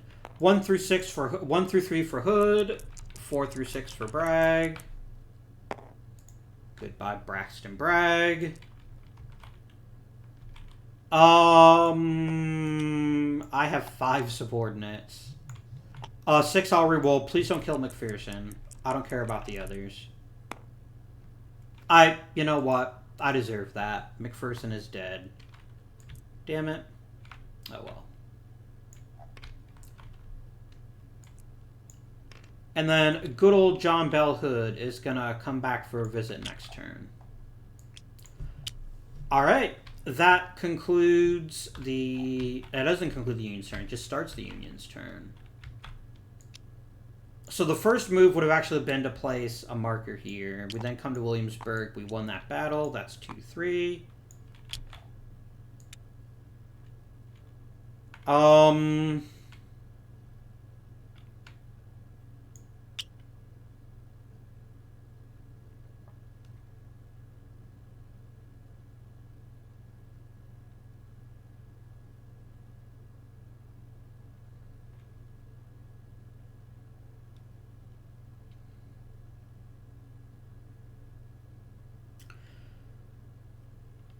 I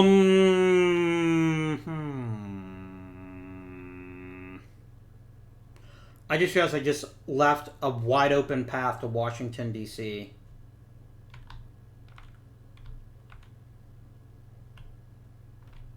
by moving the Army of the Potomac.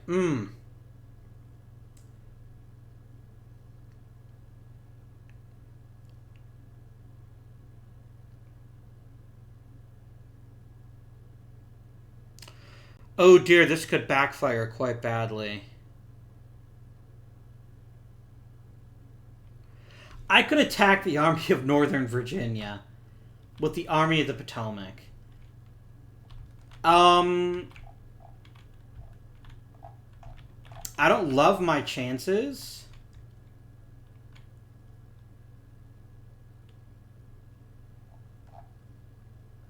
See, it would be defending on a 3, 4, 5, 6. The Union's total attack would be 1. God damn it. No, that's suicide. However, here's the bigger problem. If I don't block them somehow, they could just race to DC. All I have to do is enter the space and destroy the fort. They would be out of supply, but that doesn't matter in 1864.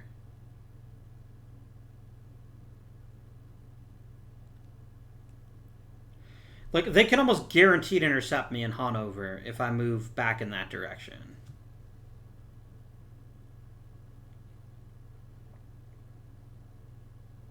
Which has a high percentage chance of killing one of his generals. It could kill Johnston or Wheeler.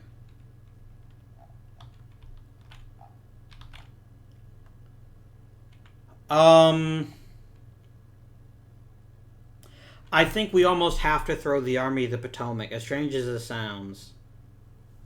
We have to throw the Army of the Potomac at the Army of Northern Virginia. It's going to be another large battle. But yeah, we're going to do this. They're going to roll on... they're going to roll to intercept, because there's no reason not to. As long as they don't get a 6, they're going to succeed. They got a 5. That's good enough. They get there first.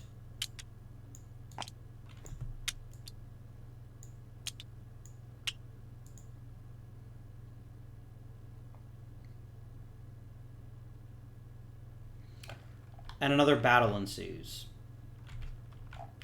Because Lee is better than McDowell by a lot, I'm going to get exactly +1 from Buell, because I'm still considered the attacker. And the Confederates are going to get 3, 4, 5, 6. So, I can only hope to bloody them. A 2 ain't going to cut it. So, defender check first. A 2 + 1 is 3. That's 3 losses for them. Down to 10. A 3 + 6 is 9. That's 5 losses for the Army of the Potomac. There's no general casualties, but most importantly, they are now in Williamsburg.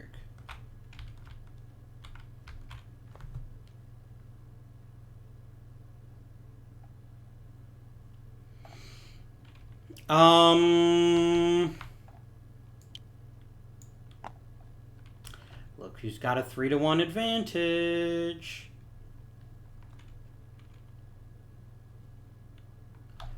That's going to be a gain of 5 for the Confederacy. So that's going to be 1, 2, 3, 4, 5. Boop. And then for the Union, that's going to be a loss of 8. 1, 2, 3, 4, 5, 6, 7, 8. Okay. Now it's the Confederacy's turn, and they smell blood in the water.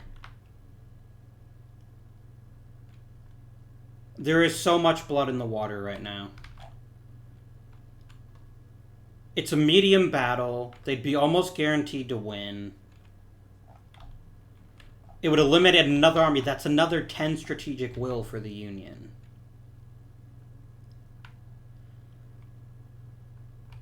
And yes, it technically does leave Richmond open.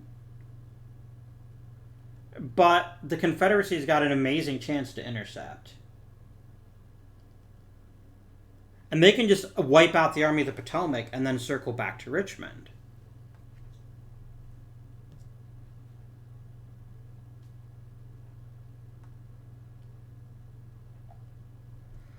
There is no reason not to do this, so we're going to go ahead and play this ambush card.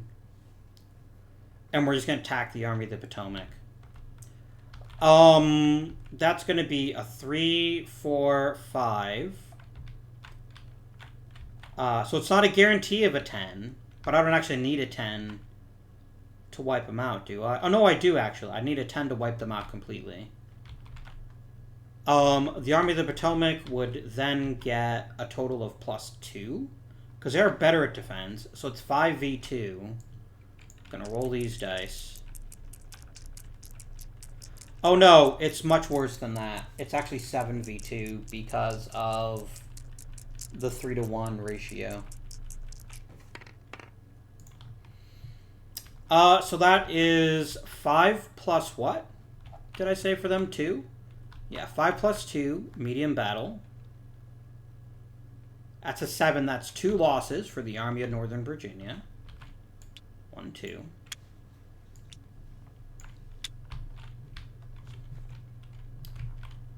And then the attacker's roll is a 1 plus 7, which is 8, which also inflicts 2 losses, and most importantly, means a victory. The Union's going to choose to retreat there. The Union's going to choose to retreat there, sorry. The Army of Northern Virginia advances. Technically, they can automatically withdraw. But I don't think you can automatically withdraw by sea. Because once you're beaten in a battle, you can withdraw as often as you want. But I don't think you can do withdrawal by sea, especially if you don't control the space.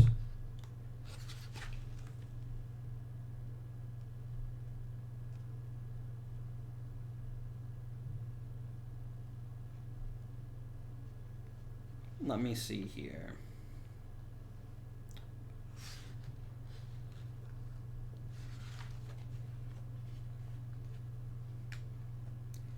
I am looking for, here we go.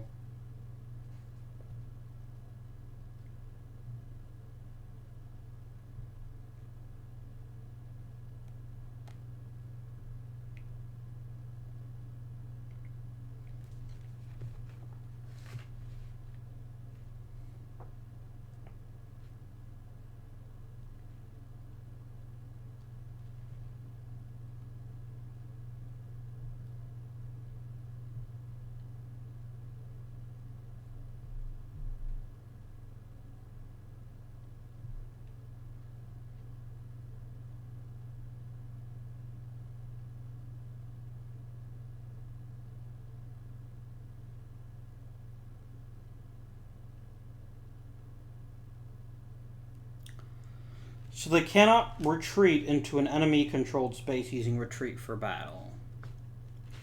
So then he would actually have to, let's see. You'd have to retreat to Fort Monroe.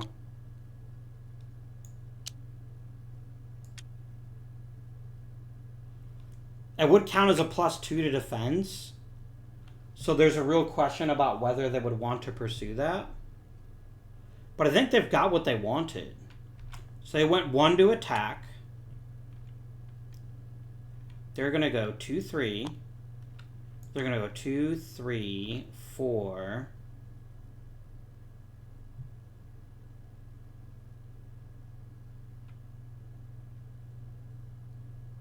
5, 6.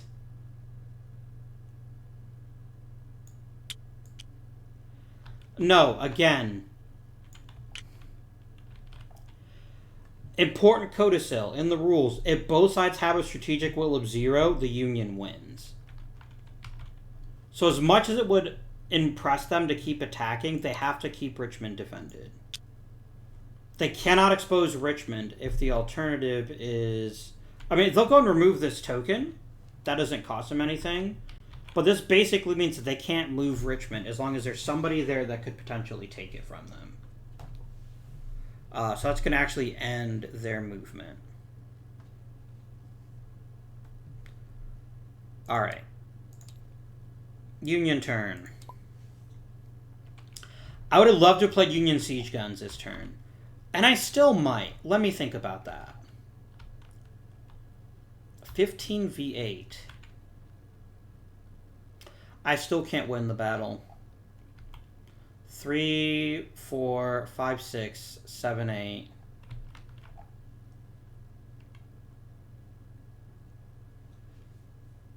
Yeah, I can't win that battle still. They're still a little bit too large, and they still have a little bit too many generals that are good. I'd have to wait till I have a better general of my own to attack with the Army of the Cumberland. I do have kind of a free route into North Carolina if I want it. 1, 2, 3, 4, 5, 6. I couldn't get close enough to be in supply, though. I mean, I could just, like, place more markers as I go.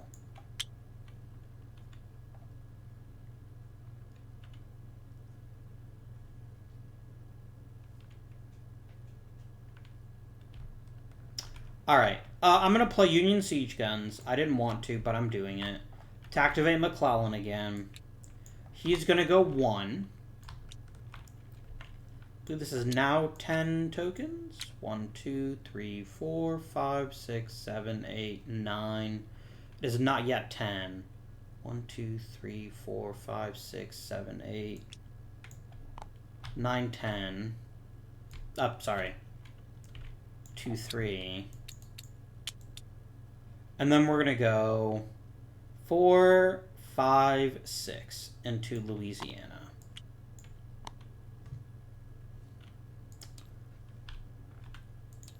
Confederacy's turn. They do have a 3. If they wanted to keep the Union from taking the Mississippi, they could build a fort in New Madrid.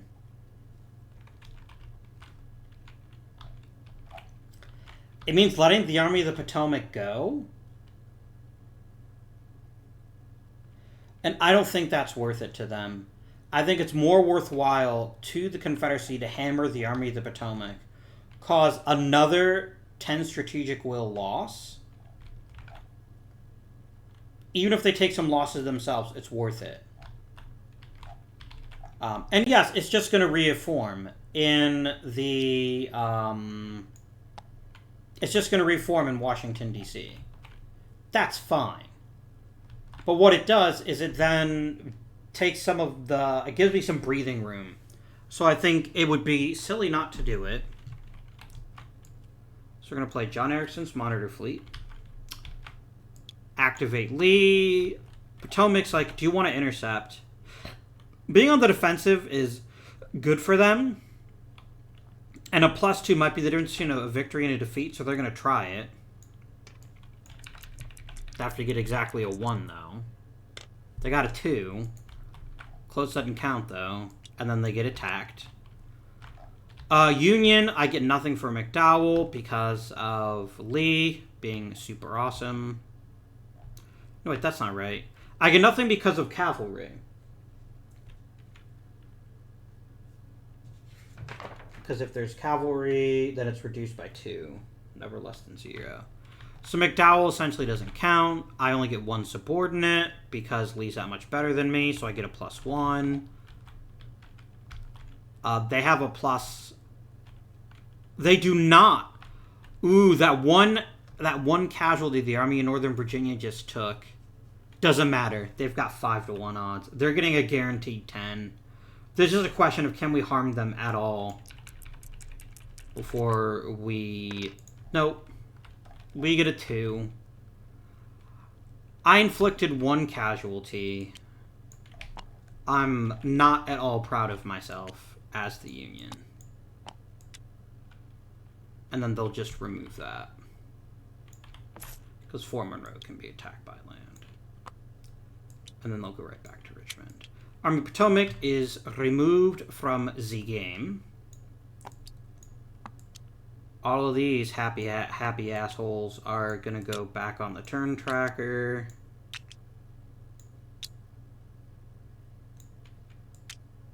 Not all of them. Yeah, actually not all of them. Because there's a chance that one of them dies. Because the Confederates rolled better than a 10 by default. So I have to roll to see if one of these generals dies. Everyone but McDowell, basically. So, on a 5 or 6, we reroll.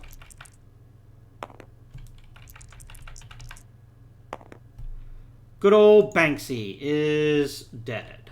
Okay.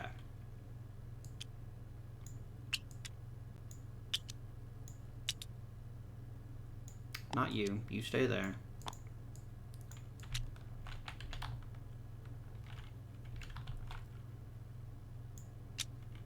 Okay. That is that. Another 10 points lost for the Union. They're now down to 39. Very important. Extremely, extraordinarily important fact. Maybe the most important fact. If at the end of the 1864 turn, our strategic will of the Unions is less than 50, they win the game unless the 0 triggers first. Or unless they get a big boost to their strategic will. Which they can the moment they take the whatchajigger. The thing there. So we're going to play this card. Activate Grant.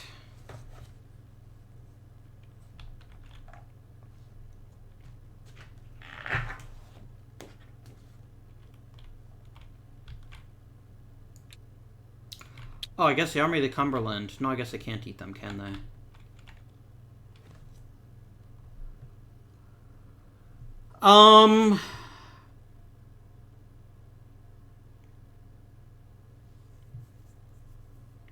I can't give them a golden path into Washington, D.C.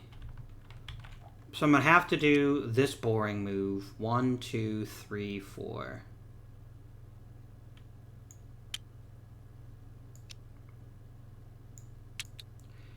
At least until we get a new Army of the Potomac. 4. I'll stop in Manassas. It would still be awfully silly for him to attack Grant. There's still a great chance that he'd lose.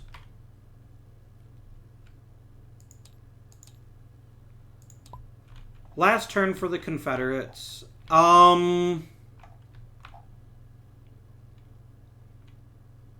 Build another fort.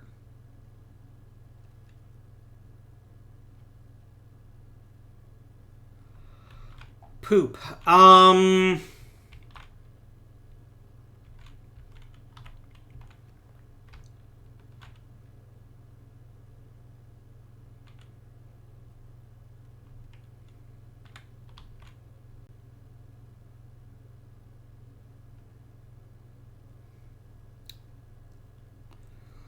What do we do here as the Confederacy? What do we do with our last turn here?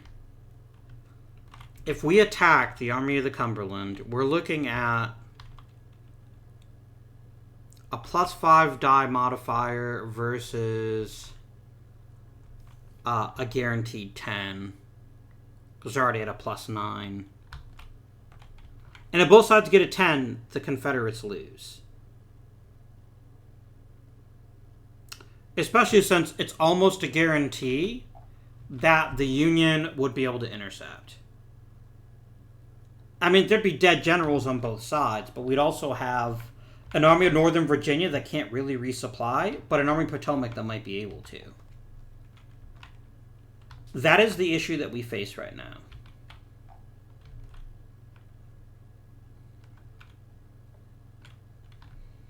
So I guess I'm going to play Cotton as king.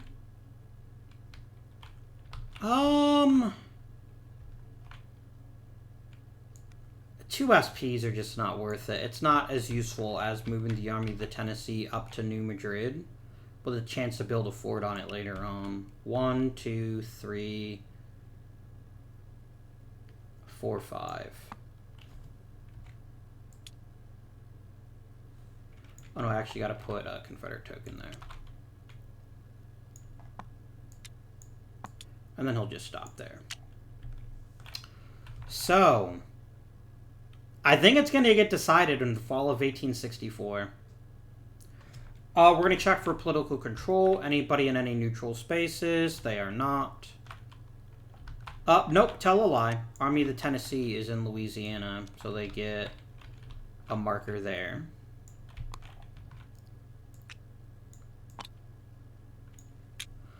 All right. So that happened. We now get some attrition happening. 2 for the Army of the Cumberland, 2 for the Army of the Tennessee, 2 for the Army of Northern Virginia, 1 for the Army of Tennessee.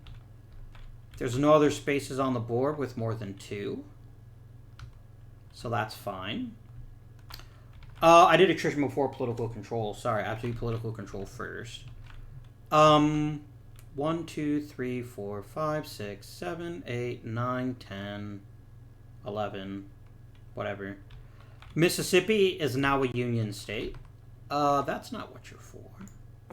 That's what you're for.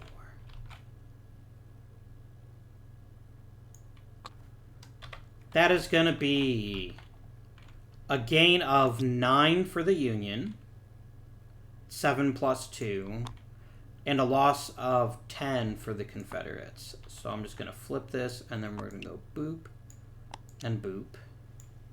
The magic line we need to be above in order to not lose at the end of June 1864 is, I believe, 50. Yeah. So we're very, very close to that. All right. No other state control has changed hands yet. Alabama's got a ways to go. Louisiana's got somewhere to go. Okay. I'm going to switch back to the Union, and we're going to advance a turn marker. So, units. Alrighty, we have a glorious 8 units in Washington, D.C., which will be the kernel of the new Army of the Potomac. We have 6 of them in Ohio. I'm going to put them in Jackson because we're gonna get it done. I don't like the Confederates having units. I never agreed to that. And then we're going to get 4 in, let's say, Cairo, Illinois. There's always units in Cairo, Illinois. Confederates are only going to get 7 units now, since Tennessee and Mississippi have both defected to the Union. I guess they've been reintegrated into the Union. They haven't really defected. So they're going to lose 2 of their 9 units, so they're only going to get 7. Let's make some clones.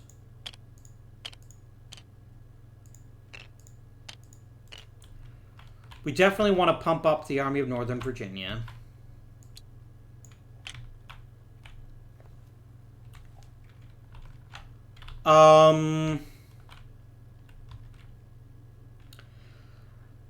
We could try creating a new army.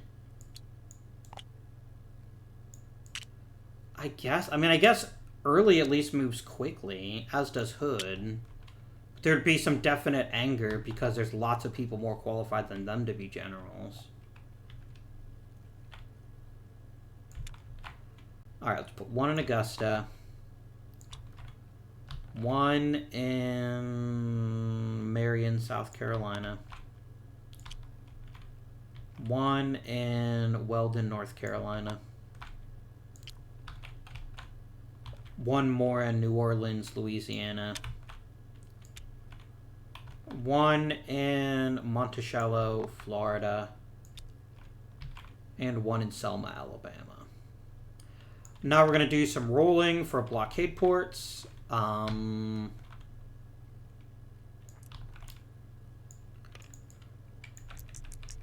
This is for the Northern Atlantic blockade zone. A failure, that's -2.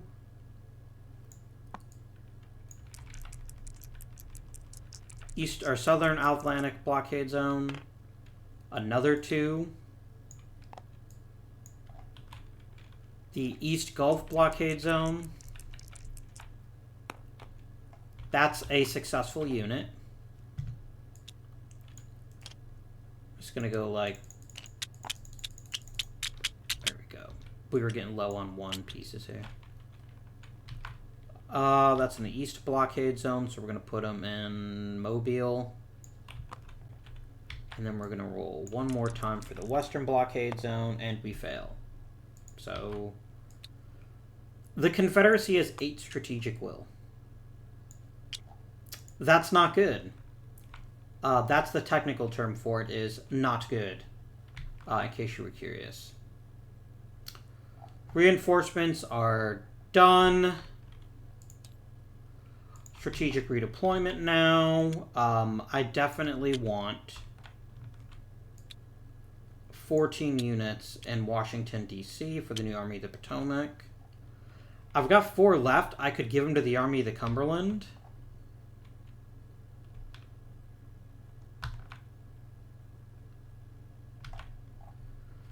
Or nah. I'll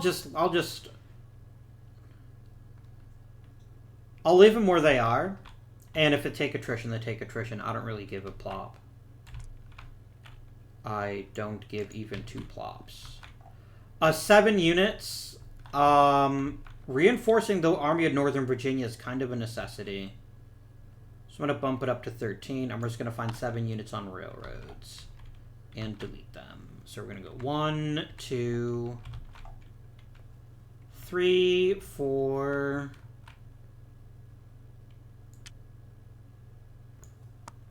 5, 6, 7.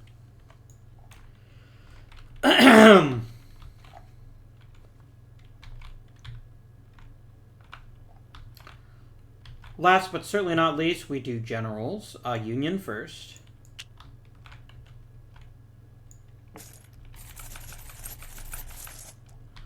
I'll be honest, I have a lot of thought to just dump everyone in the Army of the Potomac. I'm going to put 1 with Grant. And I'm going to put the rest in the Army of the Potomac. You know what? Actually, putting 1 out here as a corps commander could be a great way to grab Arkansas. If I decide I want to do that. And then the other 3 are all going to go to the Army of the Potomac.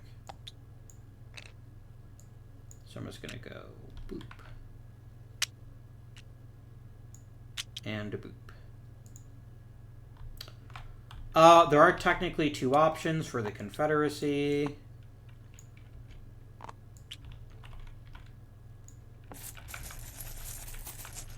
We definitely want to try to organize a proper defense of New Orleans, which would be easier with a general. Because it's not like giving a general to Lee would matter a huge amount. So we're gonna leave 1 with the army in New Orleans. I'm gonna put the other 1 over here with Lee in Virginia. So we have Curtis, Hooker, and McDowell. Wonderful. The 3 generals everyone likes to hear the names of. SMH. That means Grant got Thomas. Damn, if there's anyone that didn't need Thomas. No, I said Grant. Why did I put him in McClellan's box? That was an oversight. Nah, he's already in Tennessee's box. That's fine. I don't mind that at all. Make that an even stronger army and more scary.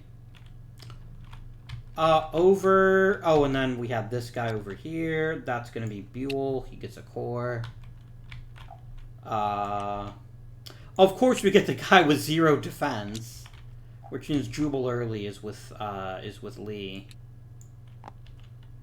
Yeah. Oh well. Okay.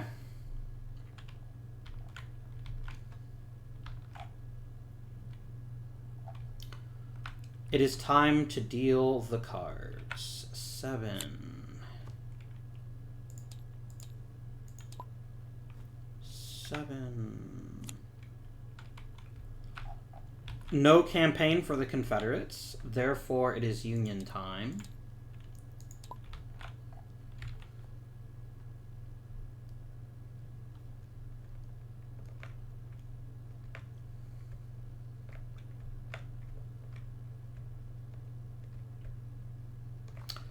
I'm going to play CSA recognizes Kentucky, Missouri, Maryland, and Delaware to activate McClellan.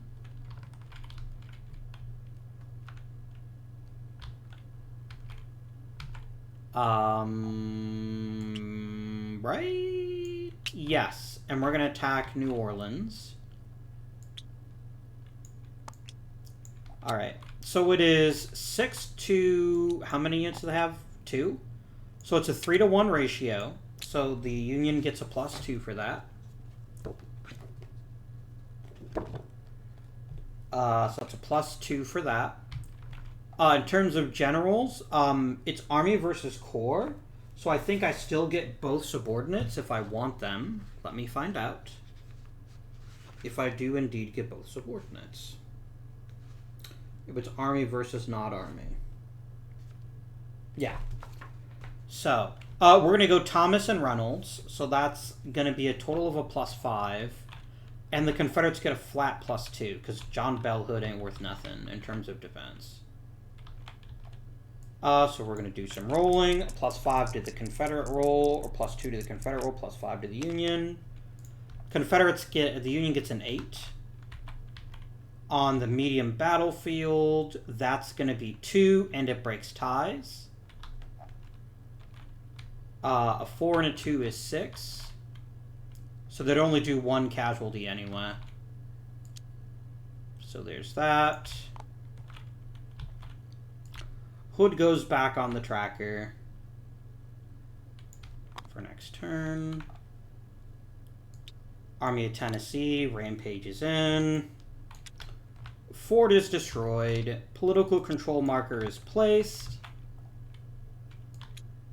And the rules say when you place one in something attached to a fort, it automatically places in the fort itself. The Union, my dear friends, has control of the Mississippi. That is now -1 reinforcement for the South the rest of the game, and most importantly, it's a +10 for strategic will for the Union, getting us above that threshold where we actually might lose the game. That was, let's see, he started on spring, so that was 1, 2. Then we're going to go 3, 4.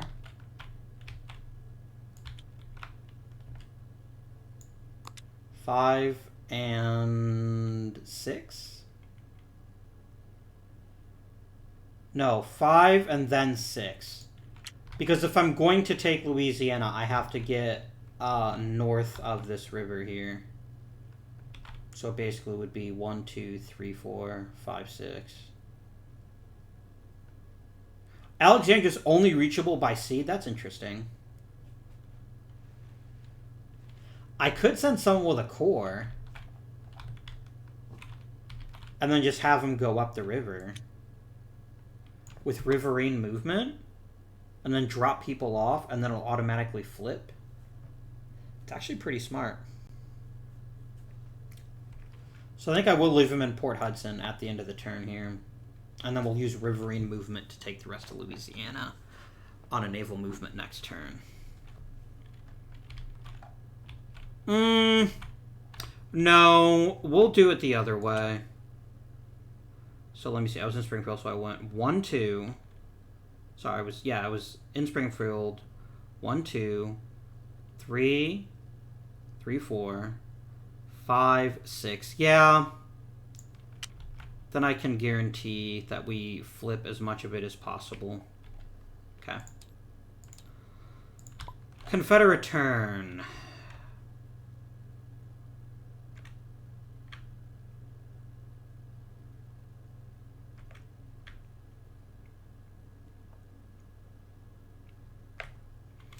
I can fortify some places.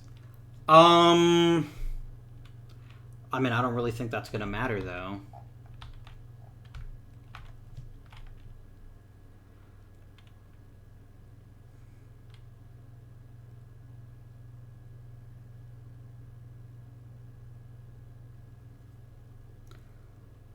Because the Union can always cross rivers unless there's actually a fort there, and they can't place one in an enemy spot here.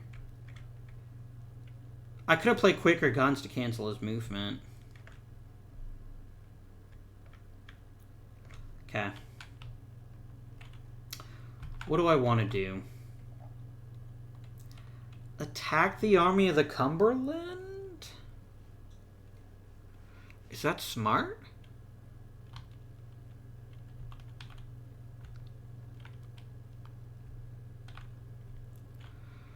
I really don't think it is smart.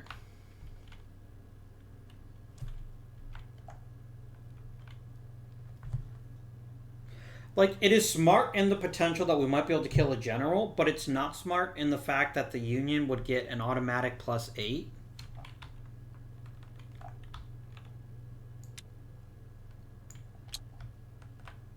And the Confederates would get at best, let's see, 3, 4, 5. That would just be a losing battle. There's no other name for that.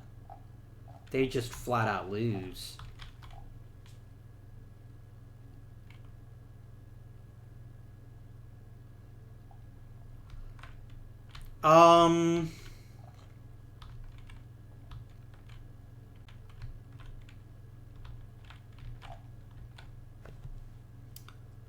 What could they do? I mean, I guess we play fortified lines and just build some more forts to slow down the Union.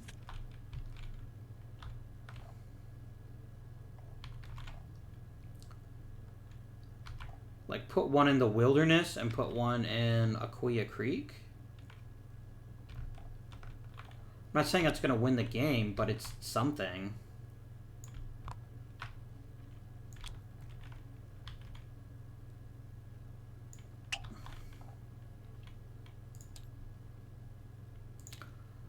Alright, mathing time. Army of the Cumberland attacks. I think they lose because it's a +9, so they're going to get a 10. The problem is that the Confederates are also guaranteed to get a 10 because it would be 3, 4, 5, 6, 7, 8. Oh, they're not guaranteed to get 1.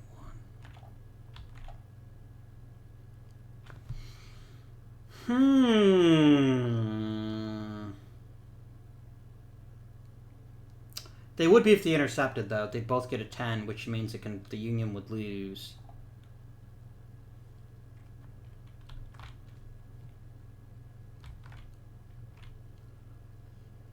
It frankly makes more sense to get Grant out of Virginia and into North Carolina.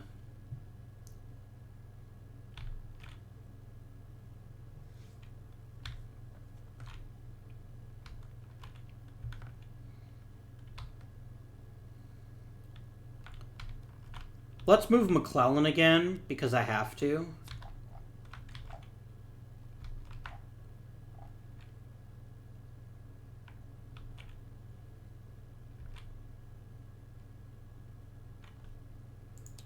I mean, and then the Confederates could just play Quaker Guns. Yeah, they'll just play Quaker Guns and cancel that activation. Which is going to infuriate the Union player because he doesn't actually have another 3 in his hand, which means he can't move McClellan. He could always send out, say, somebody with a corps, though. Like Thomas with a corps? That could work. Back to the Union or Confederates' turn. Again, I cannot leave Richmond with the Army of Northern Virginia. It cannot be done. So I'm going to activate the Army of Tennessee.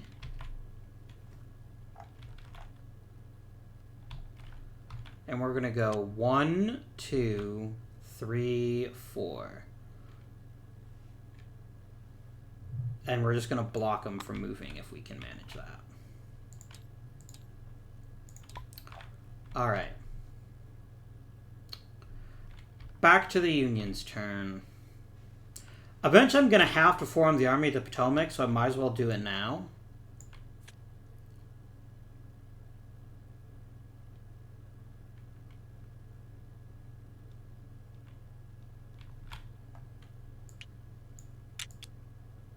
So this is what? 4, 6, 10, 14. So we're going to put Army of the Potomac SPs at 14.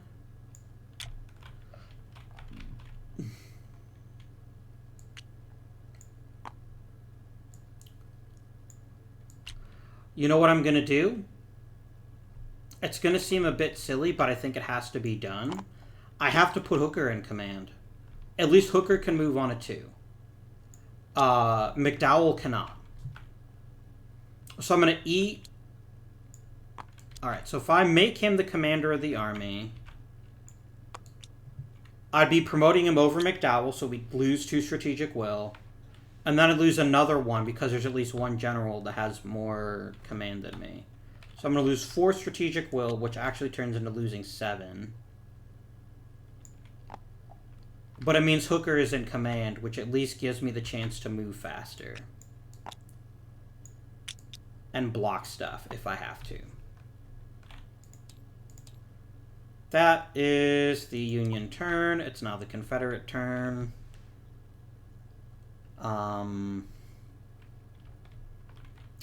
What do we even do as the Confederacy? There's just so little that can be done to actually make an impact on this war.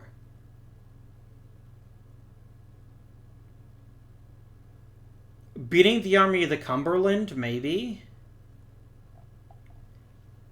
I mean,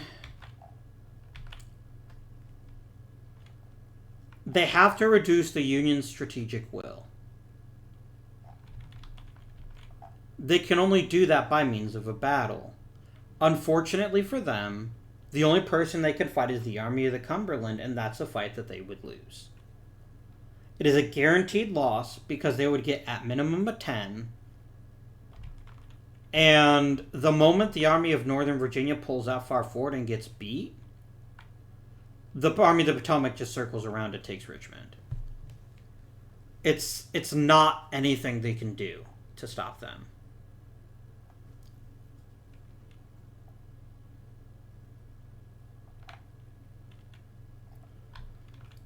It is a guaranteed loss if they fight that battle. There's no ifs, ands, or buts. It is a stronger hand for the defender. I'm going to get a 10. They can do some damage too. And they do have more troops. They have the same number of troops as I do. Yeah, it's kind of a nightmare situation.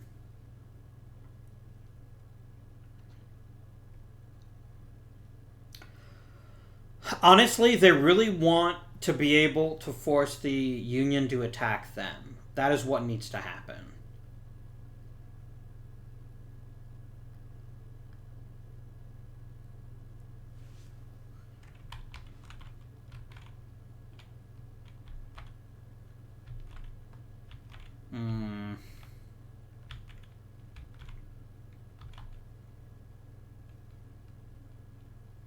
If they dropped back to Petersburg, that would, first of all, let them intercept Grant if Grant decided to try to swing around.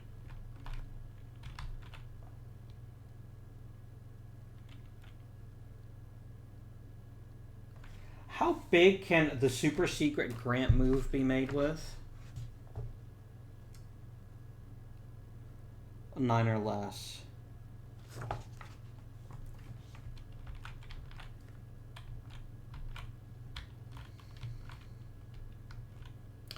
Like, there's no forts to stop me from getting all the way to Decatur, Alabama with 9 units.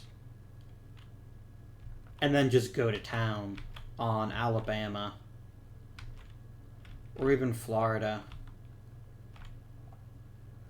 Shoot, I could even make a Navy move with part of the Army of the Potomac. And start causing havoc that way. I would if I had a 3 or a card that let me make a naval move, which I don't think I have, but... I cannot move the Army of Northern Virginia. The best I could do is I can move back and hope that would trick the Union player into attacking so that I could intercept. Therefore getting a +4. But I'd be pretty darn stupid to do that. But I think it's the only play they've got. So they're going to go ahead and play CSS Arkansas. I mean, even an Ironclad's not going to make a difference. And they're going to drop back 1 space. It is the Union's turn. Let's increase the blockade level by 1.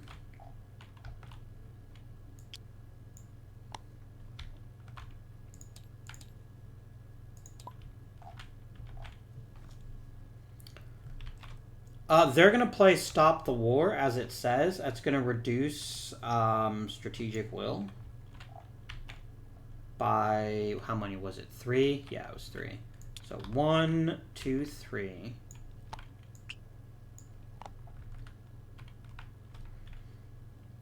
And now it is the Union's turn. We have an interesting issue right now.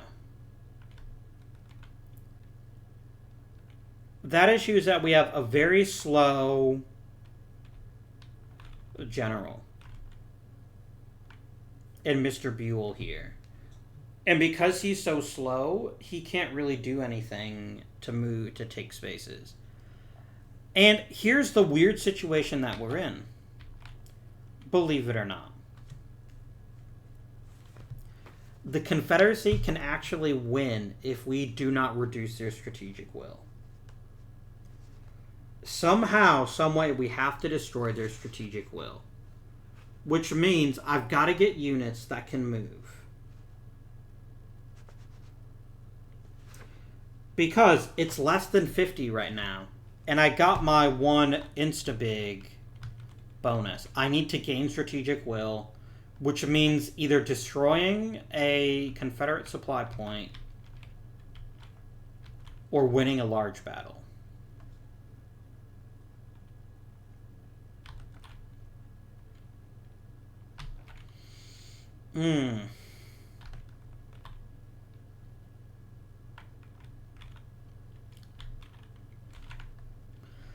Yes, I can cost them 2 strategic will, but it's not going to matter.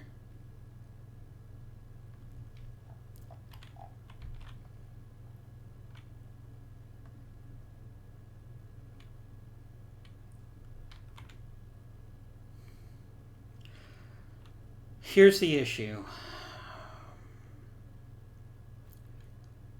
If I circle round, I still can't get there quickly enough. And I don't have a naval move card.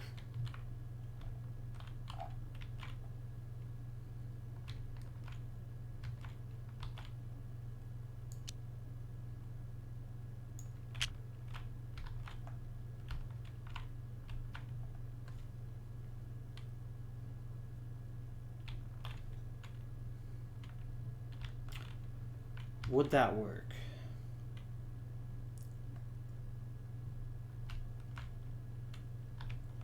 I'm not even sure to win the Battle of Monroe,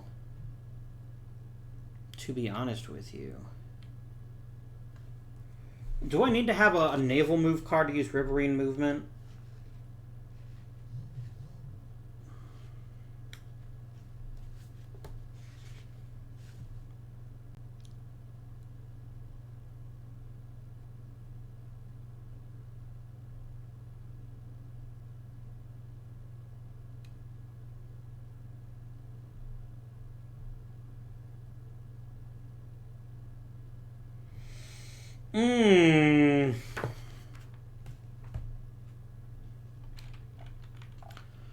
So here is my thought.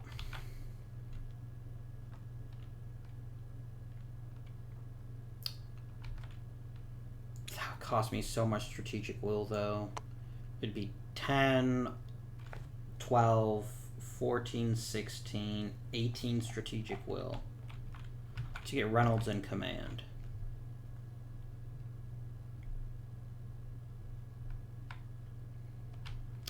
Reynolds would have to beat the Army of the Tennessee. It's only 2 units. They'd probably win. Why would he do that, though? Reynolds in command would go 1, 2, 3, 4, 5. I can't get both of them in one turn. Fuck. Poop.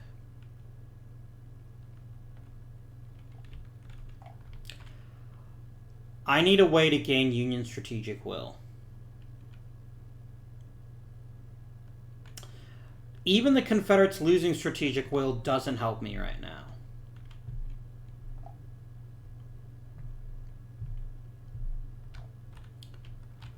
If I attack Richmond, we're both losing a bunch of units, and I'm losing more strategic will.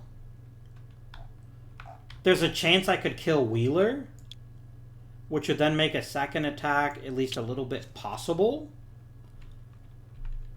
But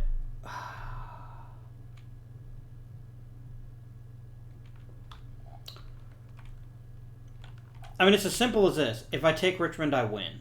If I don't take Richmond, I lose.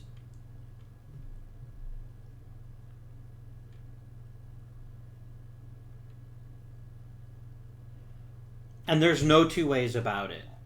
Now,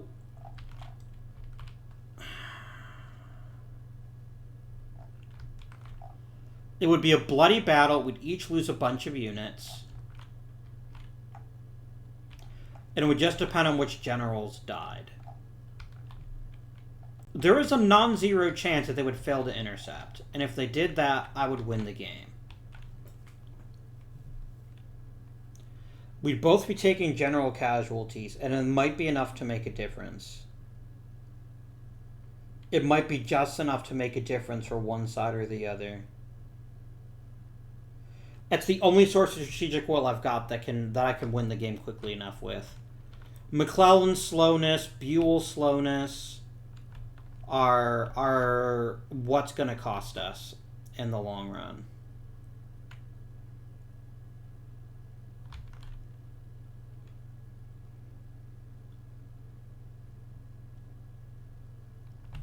It'd have to all be friendly.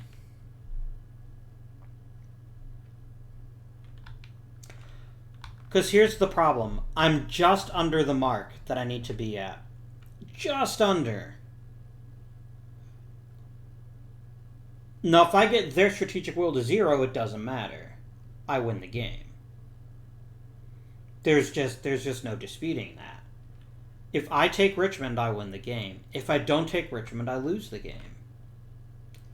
And it's all because of the 1864 rule that says that the Union has less than 50 strategic will. Basically, Lincoln loses the election. And the Confederates, the new president sues for peace. I have to do it.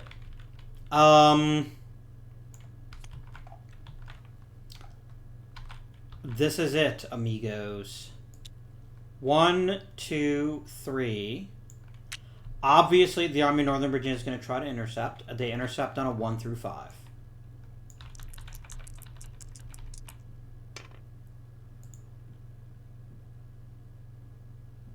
You've got to be kidding me.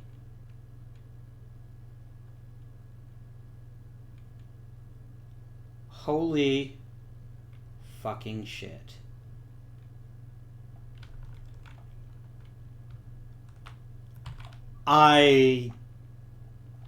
Yeah. The Army of Northern Virginia's plan to pull back and try to sucker the Union into attacking them worked. But They failed the die roll. So, the Army of the Cumberland wins this fight. They can't lose against a fort. The fort's going to get to do some damage to him, but it's not going to be enough. 3. Oh no. Is that even a casualty? It is, it's 1. Fort is destroyed. Capital. Oh, I had 4 troops there.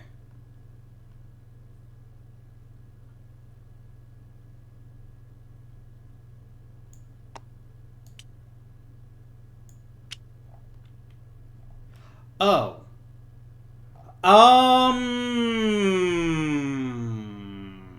No, I still get a 10. They still get defeated. Is it a large battle at that point? No, it's 12v4. Yeah, I still win the battle. It's just a medium battle instead, so yeah. I get max casualties, which is 3, so they are then reduced to 1, which has to retreat. It'll just get absorbed into the Army of Northern Virginia. The Richmond capital is relocated. That instantly costs them 15 strategic will, so they're at 0. But it gets worse, because I also have enough movement left, because I had more than 2 to 1 to destroy Richmond. That's going to cause a further 12. And we put a Union flag there. And now Virginia switches sides at the end of this turn, because I've done everything I needed to do. And here's what's hilarious. There is absolutely no way the South can win the game now, because there's nothing they can do to put them over the 0 mark. And actually, I think the game just ends at that point. The rule clearly says, like, it doesn't say at the end of the turn.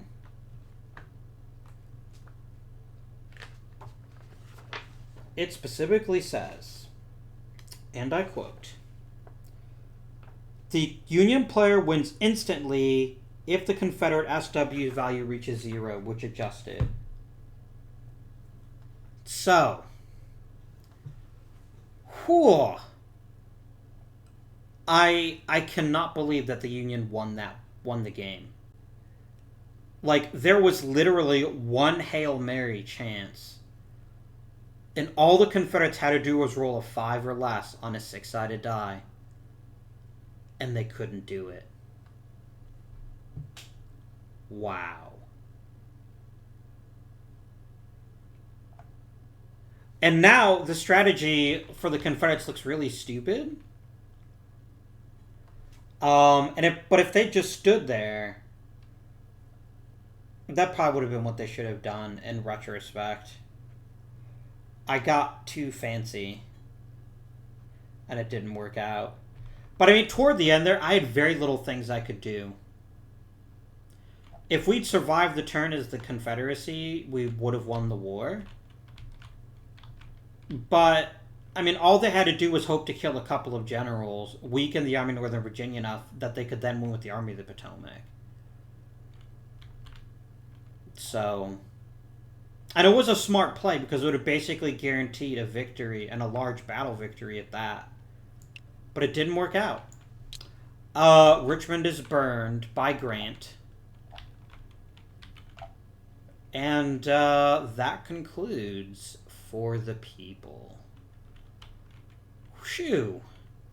I hope you guys really enjoyed this series as much as I did. It's a really great game, and I have to say, the only 2-player wargame that I consider more balanced is actually Pals of Glory, strictly in wargame sense. This is better balanced than Rome versus Carthage. Like, Rome versus Carthage, if the Carthaginian player is smart, and the Roman player is not on top of his game, There's very little ways that they can lose that fight.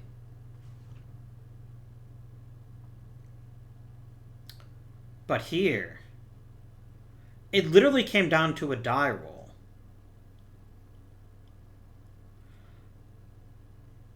There had to be something to break the stalemate. Because otherwise... And I didn't know. Here's the thing. I did not know, as the Confederate player, the Union player had no threes in his hand. If he had a couple of threes, they could have easily... they could have easily taken Louisiana, and then the Confederacy loses anyway. Probably. And if they had two of them, they could have even tried to take Texas's turn, too.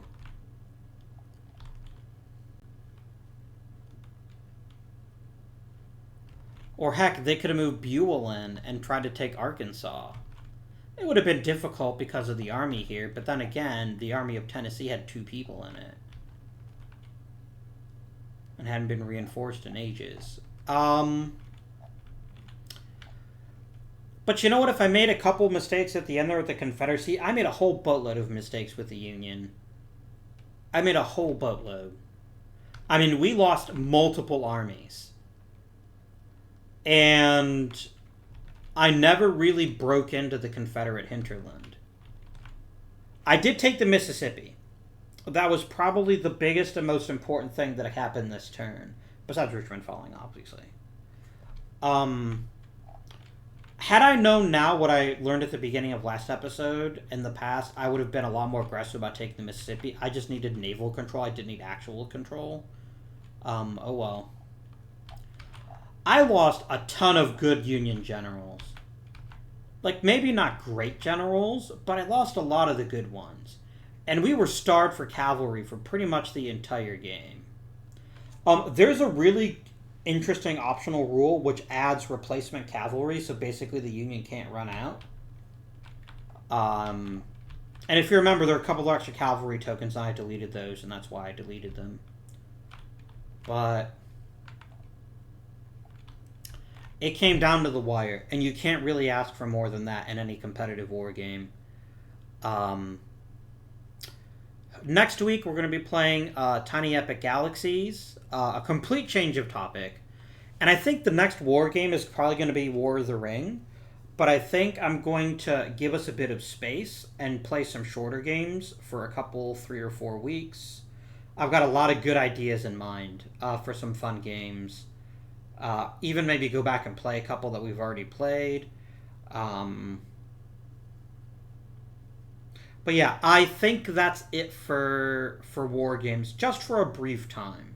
I think I'd like to give it at least a month to just play some shorter games, and then we'll maybe pull out flippin' War of the Ring.